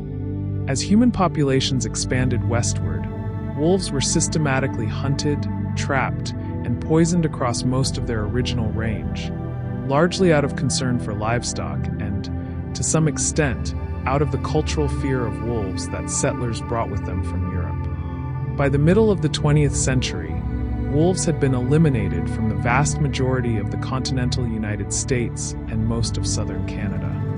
Their recovery, which has been ongoing since the 1980s and particularly since the Yellowstone reintroduction, represents one of the most significant conservation stories in modern wildlife biology. slowly, gently. Fact 73. The Ethiopian wolf is a distinct and endangered species. While the gray wolf gets most of the attention, it is worth taking a quiet moment to consider the Ethiopian wolf, Canis simensis, a beautiful and critically endangered relative that lives only in the Afro-Alpine highlands of Ethiopia. With perhaps fewer than 500 individuals remaining in the wild, the Ethiopian wolf is one of the rarest carnivores on Earth. It is a slender, long-legged animal with vivid russet and white coloring, quite different in appearance from the gray wolf, and it has evolved a highly specialized diet focused primarily on Afro-Alpine rodents, particularly large mole rats that live in the high-altitude meadows. Ethiopian wolves live in family packs but hunt their small prey almost entirely alone, foraging individually across wide open grasslands at high altitude. The primary threats to their survival are habitat loss, disease spread from domestic dogs, and the fragmentation of their already limited highland habitat. Protecting them requires patient, dedicated work in very challenging conditions. Now, as we continue, Fact 74. Wolves use their body weight to bring down large prey. When wolves hunt large animals such as moose, which can weigh 10 times more than a wolf, the physical challenge is immense, and wolves have evolved specific techniques for dealing with prey of such size. Rather than trying to overpower a large animal immediately, wolves typically pursue prey until it is exhausted or makes a misstep, and then use their combined weight and grip to slow it. They will grab the hindquarters or flanks of a fleeing animal, hanging on and pulling to disrupt its balance and momentum. Multiple wolves doing this simultaneously can bring even a very large animal down through exhaustion and destabilization, rather than through brute force applied to a single point. The process is often slow, sometimes lasting hours, and requires enormous patience and perseverance from the pack. The wolves that succeed in large hunts do so through endurance, coordination, and the quiet willingness to keep going despite difficulty. And we can take a moment to notice. Fact 75. Wolves adjust hunting strategies by season. Wolf hunting behavior is not fixed or rigid. It changes with the seasons in ways that reflect the changing availability and vulnerability of prey throughout the year. In late winter, when snow is deep and prey animals may be weakened by months of cold and food scarcity, wolves may be able to run down animals they could not have caught in other seasons. In summer, when vegetation is lush and prey can more easily hide and change direction, wolves often rely more on ambush and surprise. During the autumn elk rut, when male elk are preoccupied with mating and their attention is divided, wolves may find them somewhat easier to approach. And in spring, when ungulates are giving birth, wolves sometimes focus on newborns, calves and fawns that are, in their earliest days, highly vulnerable. These seasonal adjustments are learned, both from experience and from observation of experienced pack members, and they represent a level of situational awareness and adaptability that is one of the hallmarks of wolf intelligence. Gently moving forward. Fact 76. Wolves have very expressive body postures. Beyond the tail and facial signals we have discussed, a wolf's entire body contributes to its expressive vocabulary. The overall posture of a wolf, how tall it stands, how loose or tense its muscles appear, how it holds its head, communicates its social status, emotional state, and intentions to every wolf that observes it. A confident, high-ranking wolf stands tall, with its weight slightly forward, head raised, and tail carried high. A submissive wolf makes itself small, crouching low, keeping its tail tucked, avoiding direct eye contact, and sometimes rolling onto its back to expose its belly in a gesture of complete deference. Between these extremes is a wide range of postures that communicate alertness, playfulness, mild tension, curiosity, and contentment, because wolves observe each other constantly, and in close proximity within the pack. Every individual is always reading, and being read, a continuous, wordless conversation conducted in the language of the body. There is no need to rush. Fact 77. Wolves have featured in conservation success stories. the recovery of wolf populations in parts of North America and Europe over the past several decades is one of the most hopeful stories in conservation biology. In the United States, the gray wolf was listed under the Endangered Species Act in 1973, at a time when the population in the lower 48 states had been reduced to perhaps a few hundred animals, mostly in Minnesota. Since then, through a combination of legal protection, public education, and active reintroduction, wolf populations have recovered to an estimated 6,000 or more individuals in the continental United States, spread across more than 10 states. In Europe, wolf populations that once numbered only in the hundreds have grown to several thousand animals, spreading into countries where wolves had not been seen for generations. These recoveries required decades of patient, careful work, and they demonstrate that with the right conditions and sustained commitment, wild animals can reclaim their place in the world. Slowly, gently. Fact 78. Wolves and coyotes sometimes interact. In North America, wolves and coyotes inhabit some of the same landscapes, and their relationship is complex and quietly interesting. Wolves are significantly larger than coyotes and will chase and sometimes kill coyotes that venture into their territory, a behavior called intraguild predation that is common among competing predator species. As a result, coyotes in wolf territories tend to avoid areas of high wolf activity, using the landscape in a complementary but separated way. When wolves were absent from Yellowstone, coyote populations grew large and had significant impacts on smaller prey species. When wolves returned, coyote numbers decreased in some areas, and smaller prey species, foxes, raptors, and other animals that coyotes had been competing with or preying upon, recovered. This cascading effect, in which the return of a large predator reshapes the behavior of a medium-sized one, and thereby affects species far down the food web, is another example of the trophic cascade we discussed earlier.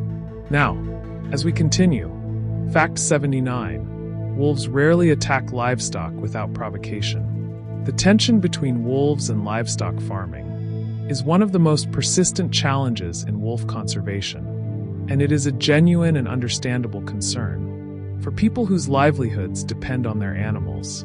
Wolf attacks on livestock do occur, and they're a real problem in areas where wolves and livestock share landscapes. However, the scale of such attacks is often significantly lower than public perception suggests.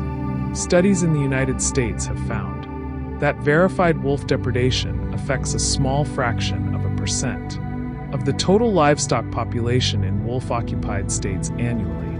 Wolves that do attack livestock often do so opportunistically, when domestic animals are left unguarded.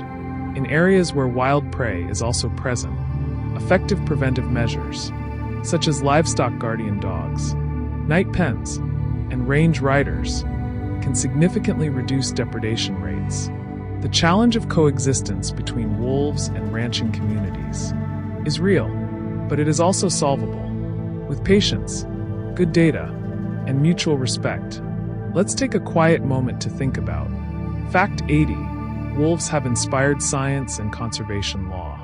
The story of the wolf in the modern world is inseparable from the story of conservation science and conservation law. The gray wolf's listing under the U.S. Endangered Species Act in 1973, at a time when the act itself was newly signed into law, helped establish the act's credibility and shaped how endangered species protections were understood and applied for decades afterward. Wolf research, particularly the long-term studies conducted in Yellowstone and in the Boundary Waters region of Minnesota, produced foundational knowledge about predator-prey dynamics, social behavior in carnivores, and the ecological role of top predators that has influenced wildlife management across the world.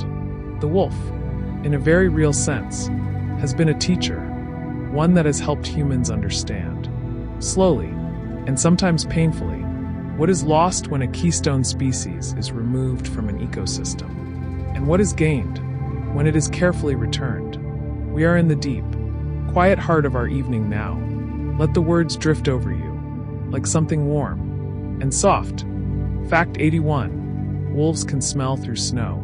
We have talked about how extraordinary a wolf's sense of smell is, but one of its more specifically impressive applications is the ability to detect prey or food sources beneath the snow. A wolf can smell a carcass buried under a meter of snow. It can detect the scent of a living animal moving in subnivean tunnels, those small, insulating passages that small mammals create between the snow and the ground, from a surprising distance above the surface.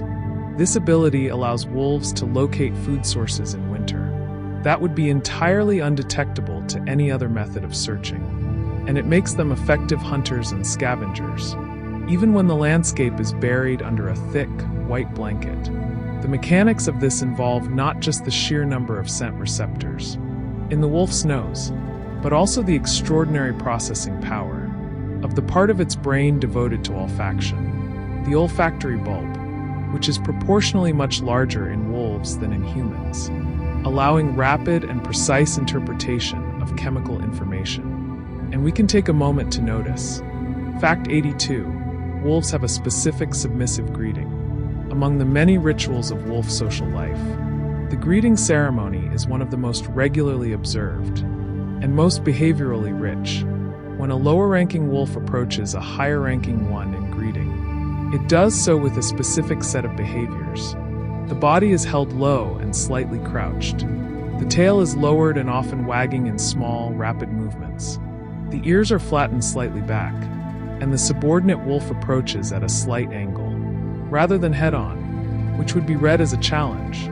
As it reaches the higher-ranking wolf, it may lick around the mouth of the dominant animal, a behavior thought to be derived from the food-soliciting behavior of pups, which lick their mother's muzzle to stimulate regurgitation. The dominant wolf typically accepts this greeting with calm tolerance, sometimes returning gentle nuzzling. These greetings happen dozens of times each day in an active pack, each one reaffirming the social bonds and relative positions that keep the pack harmonious, gently moving forward. Fact 83. Wolves have been important in medical research. The social behavior and physiology of wolves have contributed to several areas of scientific understanding that extend well beyond wildlife biology. Research on wolf-pair bonds and long-term monogamy has informed studies of the neurochemistry of bonding in mammals generally, including the roles of hormones like oxytocin and vasopressin in maintaining long-term social attachments. Studies of wolf cognition, particularly the comparisons between wolves and dogs, on various problem-solving tasks, have contributed significantly to our understanding of how domestication changes cognition and social orientation in animals. Wolf vocalization research has informed broader studies of animal communication and the evolution of language, and wolf pack social dynamics have been applied as a model, sometimes appropriately, sometimes less so, in organizational psychology and leadership studies. The wolf, without any awareness of the fact, has been a quiet contributor to human self-understanding across multiple scientific disciplines. There is no need to rush. Fact 84. Wolves regulate their body temperature through their paws and tongue. Despite their extraordinarily effective insulating coat, wolves still need ways to release heat when they are active, and their bodies are generating warmth through movement. Like dogs, wolves do not sweat through their skin the way humans do. Their fur-covered skin is not well suited to evaporative cooling. Instead, they cool themselves primarily through panting, breathing rapidly through an open mouth, which evaporates moisture from the tongue, the mouth, and the respiratory tract, carrying heat away from the body. Their large tongues, which become richly flushed with blood when they are warm, are central to this cooling process. Wolves also dissipate heat through the pads of their feet. The paw pads are relatively poorly insulated compared to the rest of the body, and blood flowing through them can exchange heat with the ground or the air around them. After a hard run on a warm day, a wolf will often stand with its mouth open, tongue lolling, paws planted on cool earth, managing its temperature with calm efficiency. Slowly, gently. Fact 85. Wolf populations declined sharply in the 20th century. The 20th century was the darkest period in the history of wolves.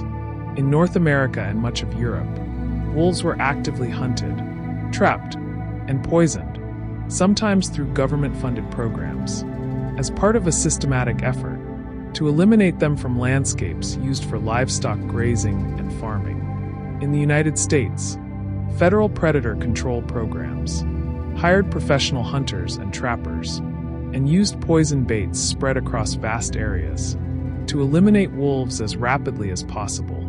By the 1930s, wolves had been entirely extirpated from the continental United States, outside of a small remnant population in northeastern Minnesota, and a tiny population in the Upper Peninsula of Michigan. In Europe, wolves were reduced to small, isolated pockets in Italy, Poland, Spain, and parts of Eastern Europe. The recognition that this loss had cascading ecological consequences came slowly, but when it came, it helped spark a fundamental rethinking of how humans relate to the wild predators that share our world. Now, as we continue, Fact 86. Wolves can live in diverse habitats. One of the most quietly impressive things about the wolf, which we have touched on in various ways throughout our evening, is the sheer diversity of habitats in which different wolf populations manage to thrive.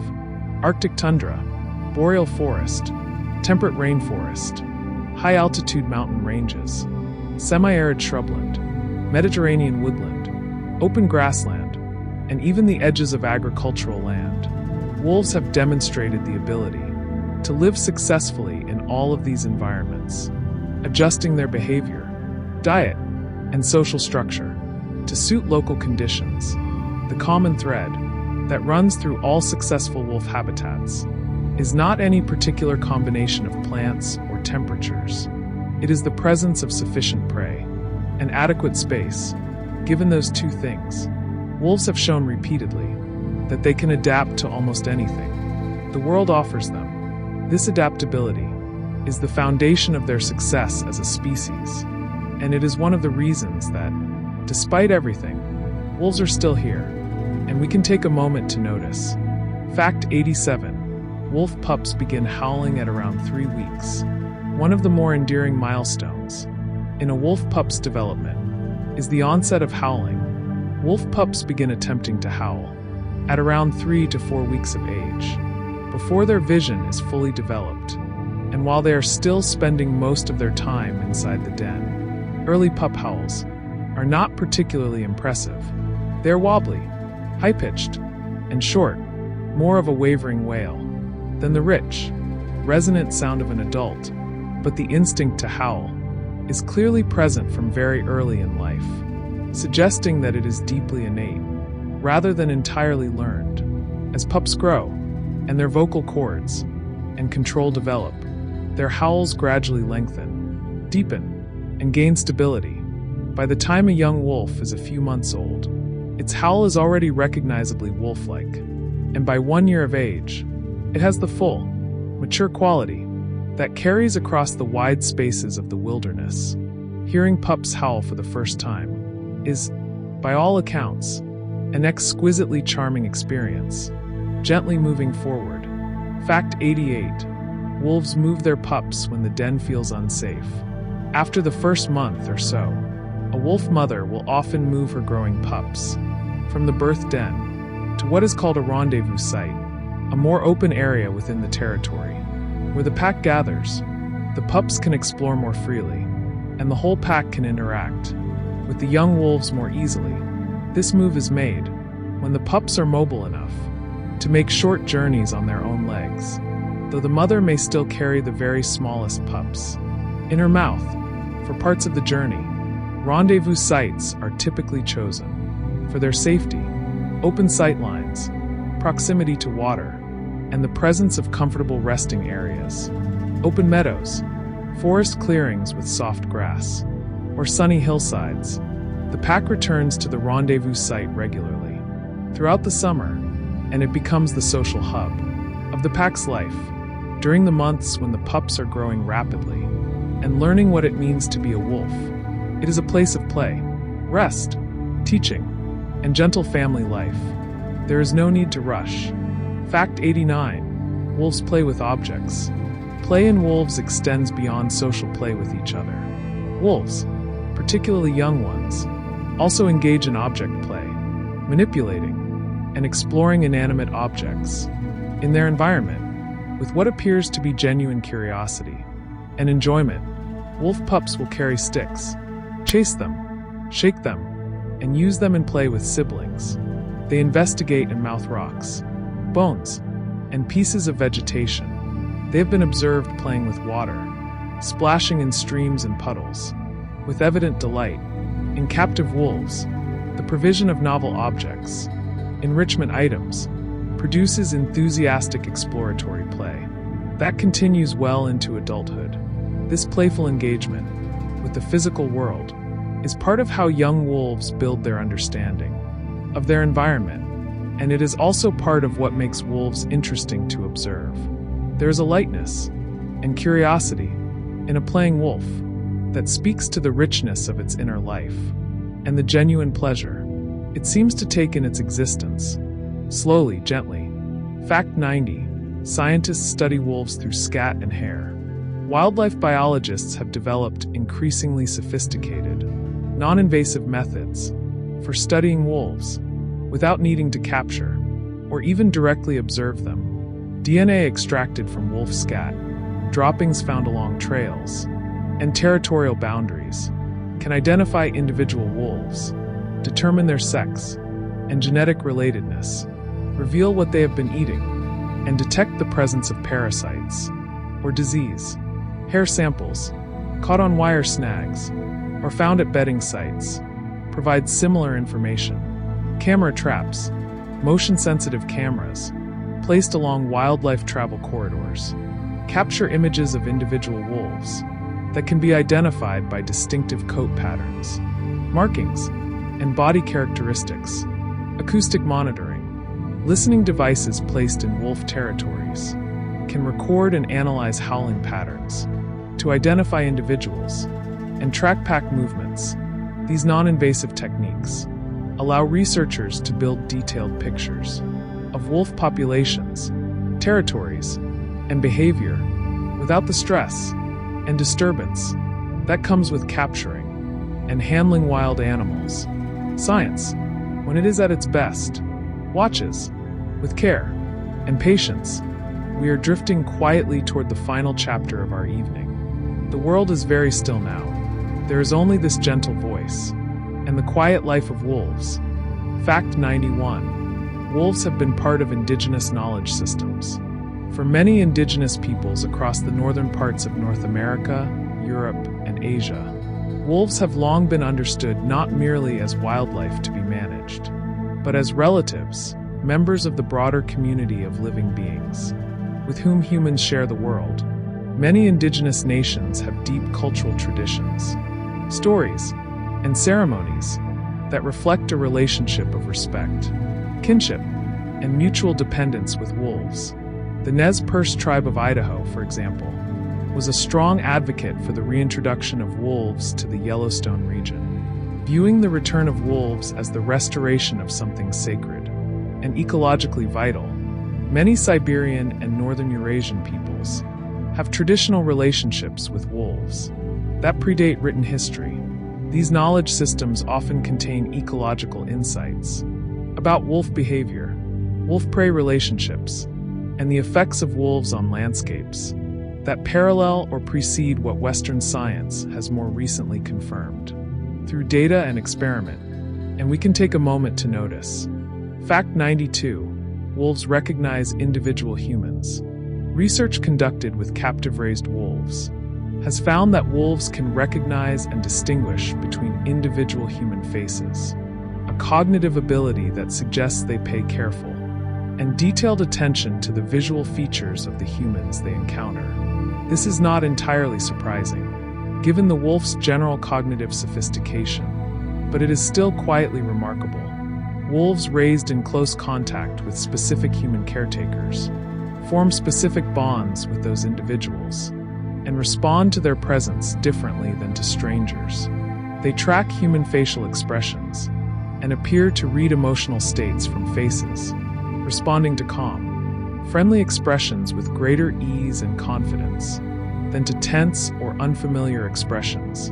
The fact that wolves, who have not undergone the long domestication process that dogs have, can develop these kinds of relationships with specific humans speaks to the depth and flexibility of wolf social cognition, and to the ancient, complex history that wolves and humans share, gently moving forward.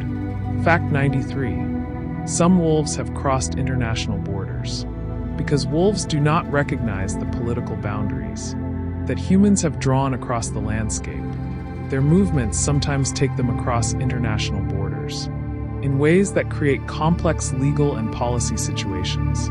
Wolves from Italy have crossed into France, where their legal status and protections are different. Wolves from Finland have moved into Norway, generating debate in both countries about management and protection. In the greater Yellowstone ecosystem, wolves have moved between Yellowstone National Park, where they are strictly protected, and the surrounding national forests and private land, where their legal status and the management options available to ranchers are quite different. These cross-border movements highlight the fundamental tension between the free-ranging nature of wildlife and the political structures humans have built to manage land and animals. Managing wolves effectively requires international cooperation, and that cooperation, when it happens, is a quietly hopeful thing. There is no need to rush. Fact 94. Wolves have excellent spatial memory. We touched on the wolf's deep familiarity with its territory earlier, and it is worth pausing to consider what this implies about the wolf's spatial memory, its ability to remember, encode, and navigate by a complex internal map of the landscape. Wolves navigating their territories can orient themselves precisely, even in complete darkness, in heavy snowfall, and in terrain that looks featureless to human eyes. They return to specific cached food sites, locations where they have buried excess food, with remarkable accuracy, suggesting the ability to remember precise locations. From weeks or months earlier, they learn the routes that connect important sites within their territory.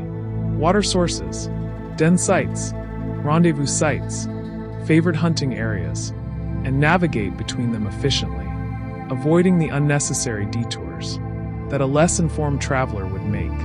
This spatial competence is built over time, through direct experience of the landscape, and it is one of the most valuable things an experienced wolf possesses, and passes on to the next generation, slowly, gently. Fact 95. Wolves have influenced evolutionary pressures on their prey.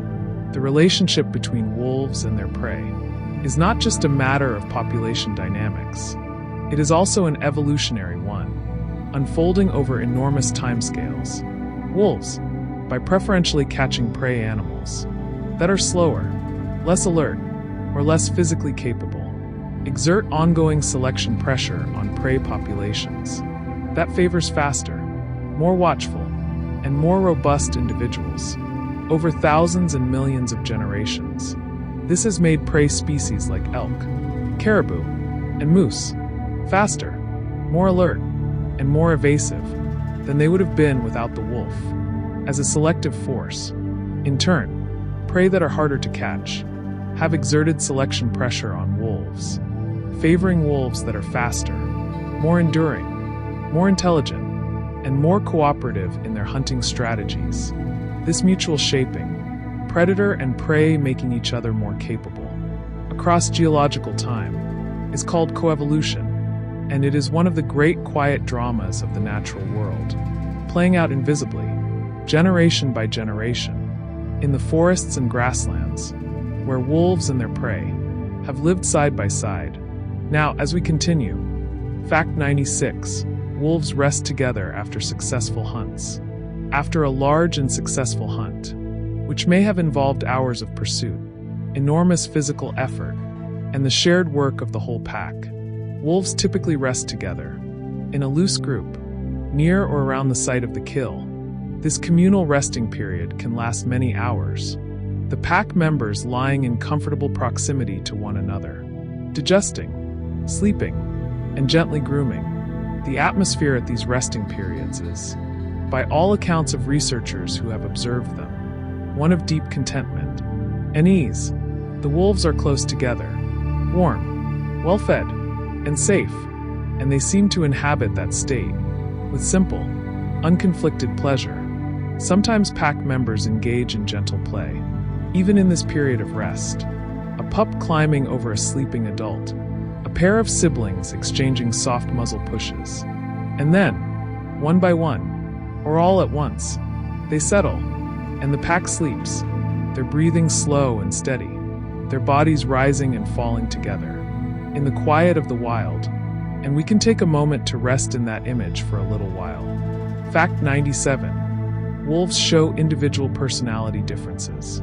Just as humans vary in personality, individual wolves within a pack differ from each other in consistent, recognizable ways that persist across contexts. And over time, some wolves are bold and confident, consistently the first to approach novel situations and new stimuli.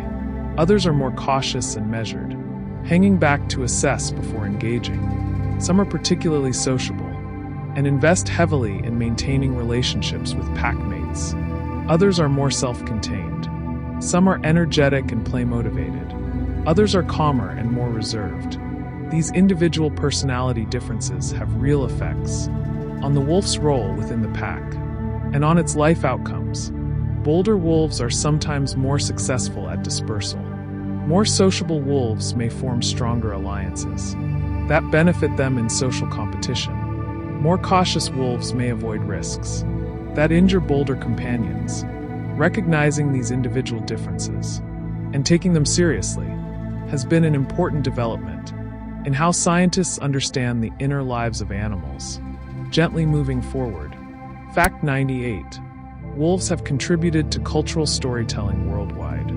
The wolf has been a character in human storytelling for as long as humans have told stories, from Aesop's fables in ancient Greece to the tales of the Brothers Grimm in 19th century Germany, from indigenous creation stories across North America to the epic mythology of Iceland and Scandinavia.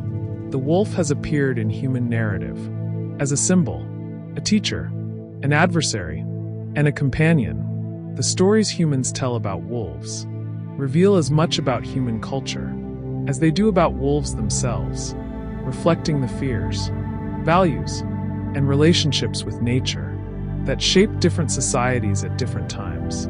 In recent decades, as scientific understanding of wolf behavior has deepened, the cultural narrative around wolves has begun, slowly and gently, to shift from the dangerous predator of the fairy tale to the complex, intelligent, family-oriented creature that field researchers know. It is a slow shift, but it is happening, story by story, documentary by documentary, one quiet conversation at a time. There is no need to rush. Fact 99. Wolves drink water regularly. While wolves are known for their ability to go without food for extended periods, they require water more regularly, and access to fresh water is an important factor in where wolf packs choose to establish their territories. In summer, wolves drink from rivers, streams, ponds, and lakes throughout the day, particularly after periods of physical activity, when they are warm and panting. In winter, wolves can meet some of their water requirements by eating snow, but they also seek out areas of open water, springs, river sections that remain unfrozen, for drinking. During the denning period, the mother wolf drinks particularly frequently, as she needs extra water to produce the milk that nourishes her pups. Good denning sites are therefore almost always located within easy distance of a reliable water source. Water is, for wolves as for all life, a quiet and essential constant, always sought, always needed, always valued. Slowly, gently. Fact 100. wolves are symbols of wilderness. In a world that has become increasingly domesticated, managed, and altered by human activity, the wolf has come to stand as a symbol of something else entirely, of wild places that still exist, of ecosystems that still function on their own deep logic, of the kind of freedom and self-sufficiency that the modern world makes harder to find. For many people who care about the natural world, the knowledge that wolves are out there somewhere, moving through the night, howling to each other across the distances, raising their pups in hidden dens, reading the wind with their extraordinary noses, is itself a kind of comfort. It means that wildness has not been entirely lost. It means that the ancient conversation between predator and prey, between pack and territory, between life and landscape, is still ongoing. The wolf, simply by existing and persisting in a complicated world, is a reminder that the world is still capable of being wild and whole and beautiful, and we can take a moment to feel the quiet warmth of that. 10 more things to know, and then we will begin to slow, gently, toward the end of our evening together. Fact 101. Wolves have a sensitive digestive system for raw meat. A wolf's digestive system is evolved specifically for the consumption and processing of raw meat and bone, and it is considerably more efficient at extracting nutrition from these sources than a human digestive system would be. Wolves have a proportionally large stomach, capable of holding several kilograms of food in a single meal, and a gut microbiome, the community of bacteria living in the intestine, that is well adapted to digesting raw animal protein and fat. Their stomach acid is highly concentrated, allowing them to safely process many types of bacteria that would cause serious illness. In animals with less acidic digestive environments, they can extract nutrition from parts of prey that other animals cannot efficiently use. Skin, gristle, small bones, stomach contents, and do so with very little waste. This digestive efficiency means that wolves make full use of every animal they catch, consuming the most nutritious parts first, and returning to a carcass over multiple days to extract maximum value from their effort. And we can take a moment to notice how efficient and elegant that is. Fact 102. Wolves cache excess food. When wolves kill a prey animal too large to consume entirely at one sitting, which is often the case with large animals like moose or elk, they sometimes cache the excess food by burying it beneath snow or soil, or covering it with debris at a location they can return to later. This food caching behavior requires spatial memory to locate the cache again, and wolves have been observed returning to cache sites days after making them, digging through snow or soil to retrieve the buried food. The behavior is particularly common in winter, when frozen temperatures help preserve buried meat. Other pack members and unrelated scavengers also seek out and use wolf caches, so competition for cached food can be significant. Nevertheless, caching provides wolves with a way to spread the nutritional benefit of a large kill across multiple days, buffering the pack somewhat against the periods of scarcity that come between successful hunts. It is a practical and resourceful behavior, quietly sensible, gently moving forward. Fact 103. Some wolf populations are genetically isolated, as wolf habitat has become fragmented by roads, agriculture, and human settlement. Some wolf populations have become isolated from others, unable to disperse freely and exchange genetic material with distant populations. Genetic isolation over multiple generations can reduce genetic diversity within a population, a phenomenon called inbreeding, and this reduction in diversity can make populations more vulnerable to disease, less adaptable to environmental changes, and less reproductively robust. The wolf populations of the Italian peninsula, which were reduced to very small numbers in the mid-20th century, before beginning their recovery, show genetic signatures of this historical bottleneck. Wildlife biologists working with isolated wolf populations sometimes consider facilitating what is called genetic rescue, the deliberate introduction of wolves from genetically different populations to increase diversity as a conservation tool, keeping wolf populations connected across the landscape through wildlife corridors and careful land management is one of the most important long-term challenges. In wolf conservation, there is no need to rush. Fact 104. Wolves use their environment strategically. When hunting, wolves often make use of landscape features in ways that suggest strategic awareness and understanding that certain types of terrain give them an advantage over their prey. Wolves frequently herd prey animals toward bodies of water, steep terrain, or deep snow, where the prey's movement is restricted and the wolf's advantage is maximized. They use the topography of the land, ridgelines, valley bottoms, and river corridors as travel and hunting routes, following the paths of least resistance through complex terrain. In winter, they preferentially use frozen lake surfaces and open snowfields, where their large paws give them better footing than ungulates with smaller, more pointed hooves. Whether this constitutes planning, in the full cognitive sense, the formation of a goal-directed representation of a future state is something researchers debate carefully, but the consistent pattern of landscape use in wolf hunts suggests, at minimum, a sophisticated spatial awareness that integrates terrain features into hunting decisions, slowly, gently. Fact 105. The sound of wolves has been used in sound therapy. The haunting, resonant quality of wolf howls has not been lost on the world of sound therapy and relaxation media. Wolf howls, recorded in wild settings and combined with ambient sounds of forest and wind, are widely used in sleep and relaxation recordings. There is something in the frequency and timbre of a wolf's howl that many people find deeply calming, perhaps because it is a sound of the natural world, unconnected to any human anxiety or urgency. Speaking of wide, wild spaces and deep quiet, the acoustic properties of wolf howls, the sustained, resonant tones, the gentle wavering, the harmonics that seem to carry both distance and intimacy, are, in a very literal sense, sounds that have evolved over millions of years in the context of the natural world, and they still carry something of that world within them. There is a reason that so many people find the howl of a wolf drifting across a quiet night not frightening, but deeply and quietly beautiful. Now, as we continue, very gently, fact 106.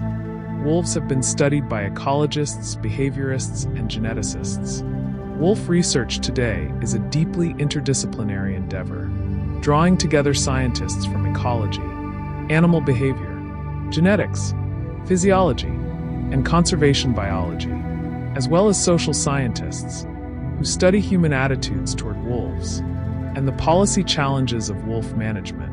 Ecologists study wolves' effects on ecosystems and their relationships with prey and competitor species.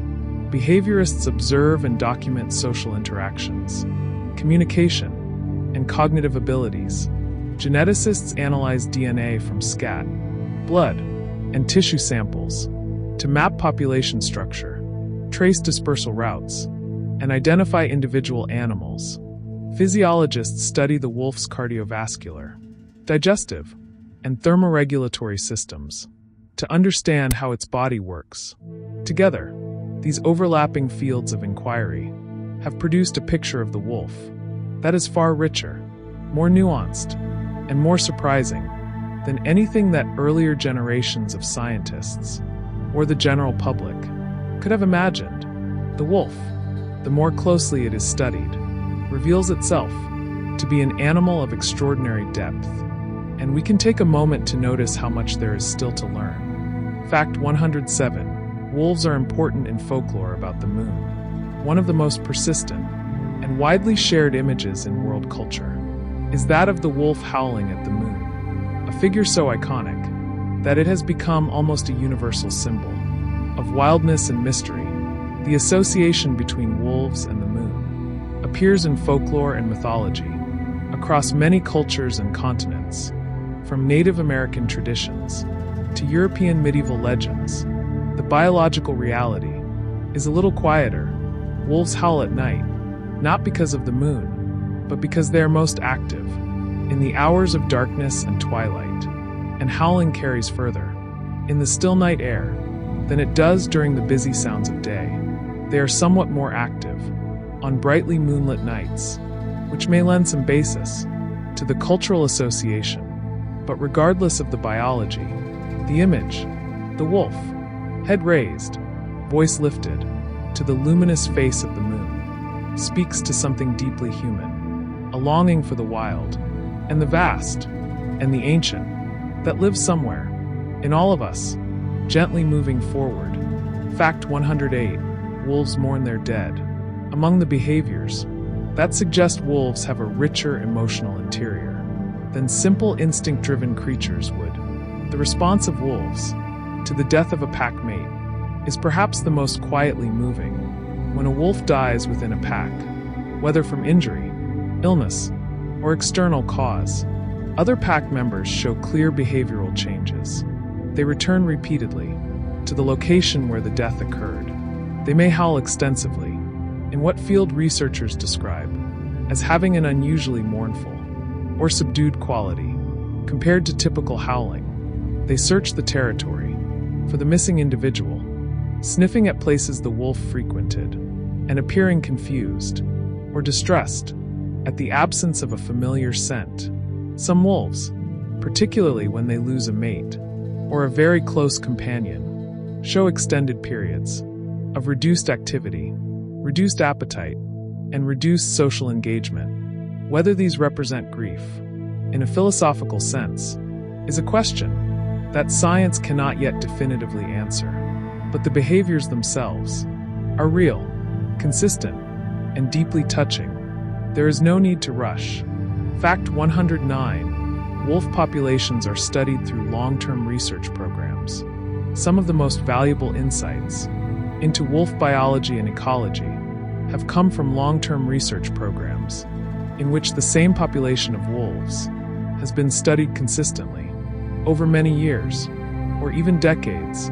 The ongoing wolf research program in Yellowstone, now approaching its fourth decade since the reintroduction, has produced an extraordinary longitudinal dataset that reveals patterns in wolf population dynamics, social structure, and ecological effects that would be invisible in shorter studies. The Isle Royale Wolf Study in Michigan, which tracked the relationship between wolves and moose on an isolated island in Lake Superior for over 60 years, before the wolf population nearly went extinct, is one of the longest-running predator-prey studies in the world. These patient, sustained programs of observation represent something admirable about science at its best: the willingness to commit to watching and recording year after year, decade after decade, trusting that the long view will reveal things that the short view cannot. Slowly, gently. Fact 110, the world would be poorer without wolves. This is perhaps not a scientific fact in the strict sense, but it is a conclusion that flows naturally and honestly from all of the science we have explored together this evening. Wolves, in the ecosystems they inhabit, perform ecological functions that no other species can fully replace. They keep prey populations healthy and in balance. They redistribute the movement of prey across the landscape, allowing vegetation to recover and diversify. They provide food for dozens of scavenger species. They maintain the spatial structure of other predator and omnivore populations. And beyond all of this, strictly measurable ecology, they fill a role in the imagination of the world, wild, ancient, and beautiful, that matters in its own quiet way.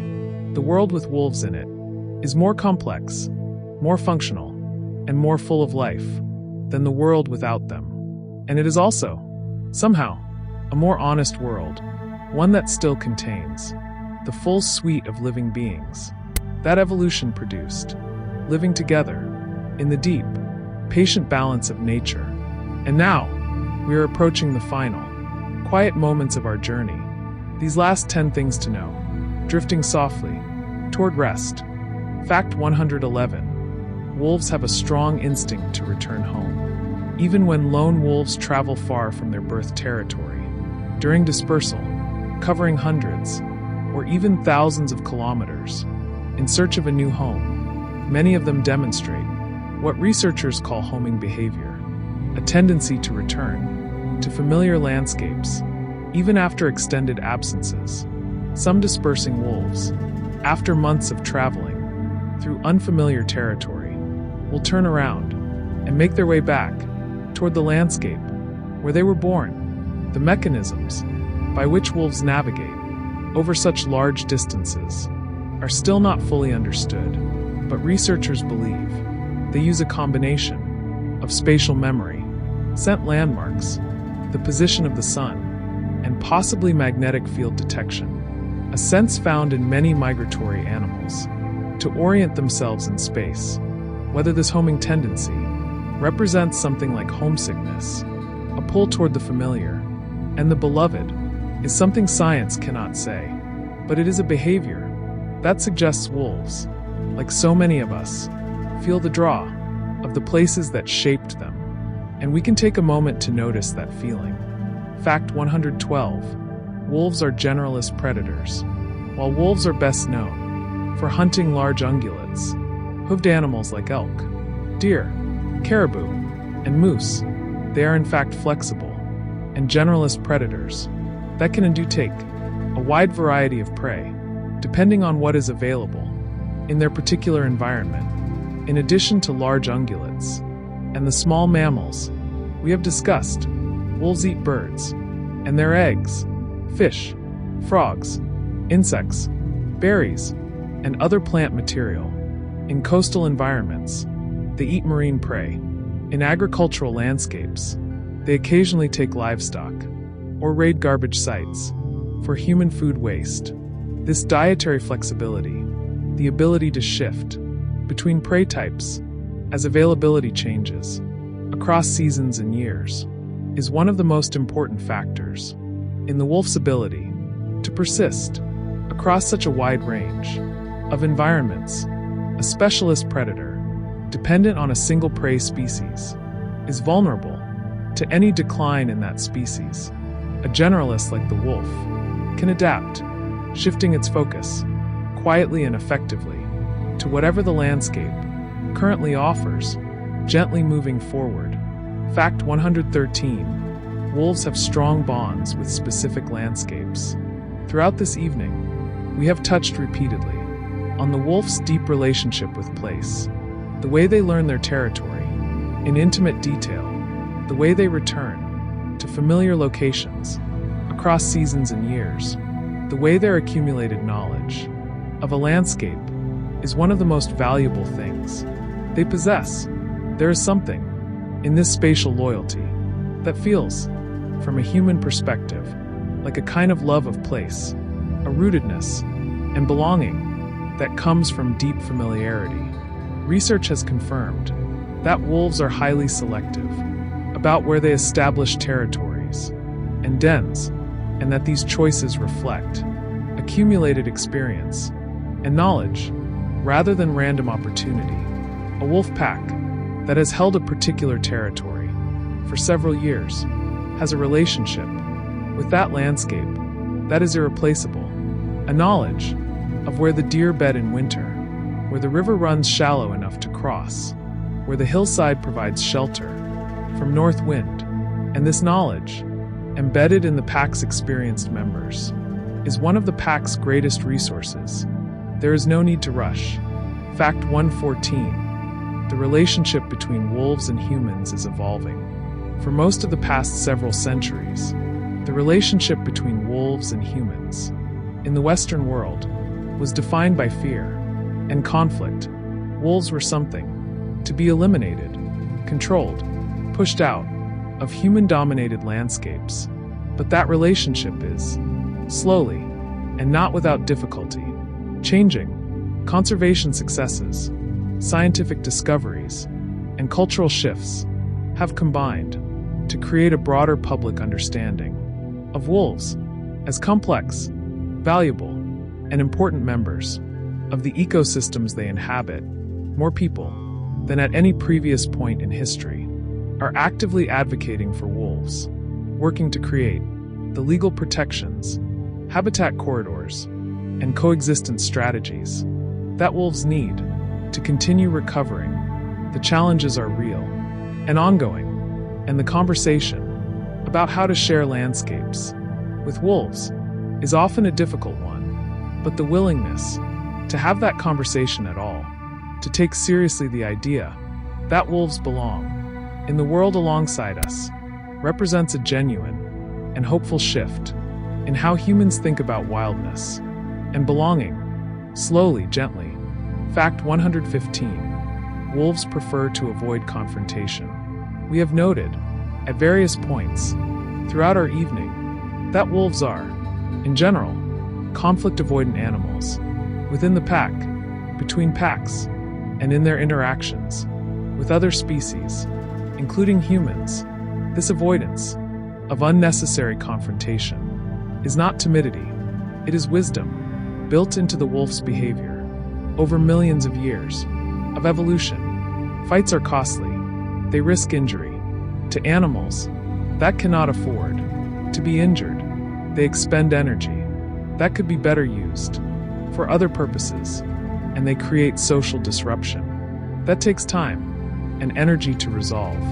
So wolves have developed an extraordinarily rich repertoire of signals and behaviors designed specifically to convey social information, resolve disputes, and maintain relationships without physical conflict. The result is a species that in the wild is far less violent and far less aggressive toward other animals, including humans, than its fearsome reputation suggests. The wolf's first choice, in almost any tense situation, is not to fight, it is to communicate, to assess, and if necessary, to quietly walk away. Now, as we draw very gently toward the end, Fact 116. Wolf research has changed how we see animals. The scientific study of wolves, over the past half-century, has been part of a broader revolution in how scientists and the general public understand the minds and emotional lives of non-human animals. When wolf researchers began documenting behaviors that looked like grief, play for its own sake, long-term bonds, and something resembling fairness, decades ago, these observations were often dismissed or minimized because the scientific consensus of the time held that attributing complex inner states to animals was unscientific and sentimental, but the accumulating weight of careful, rigorous observation has gradually shifted that consensus.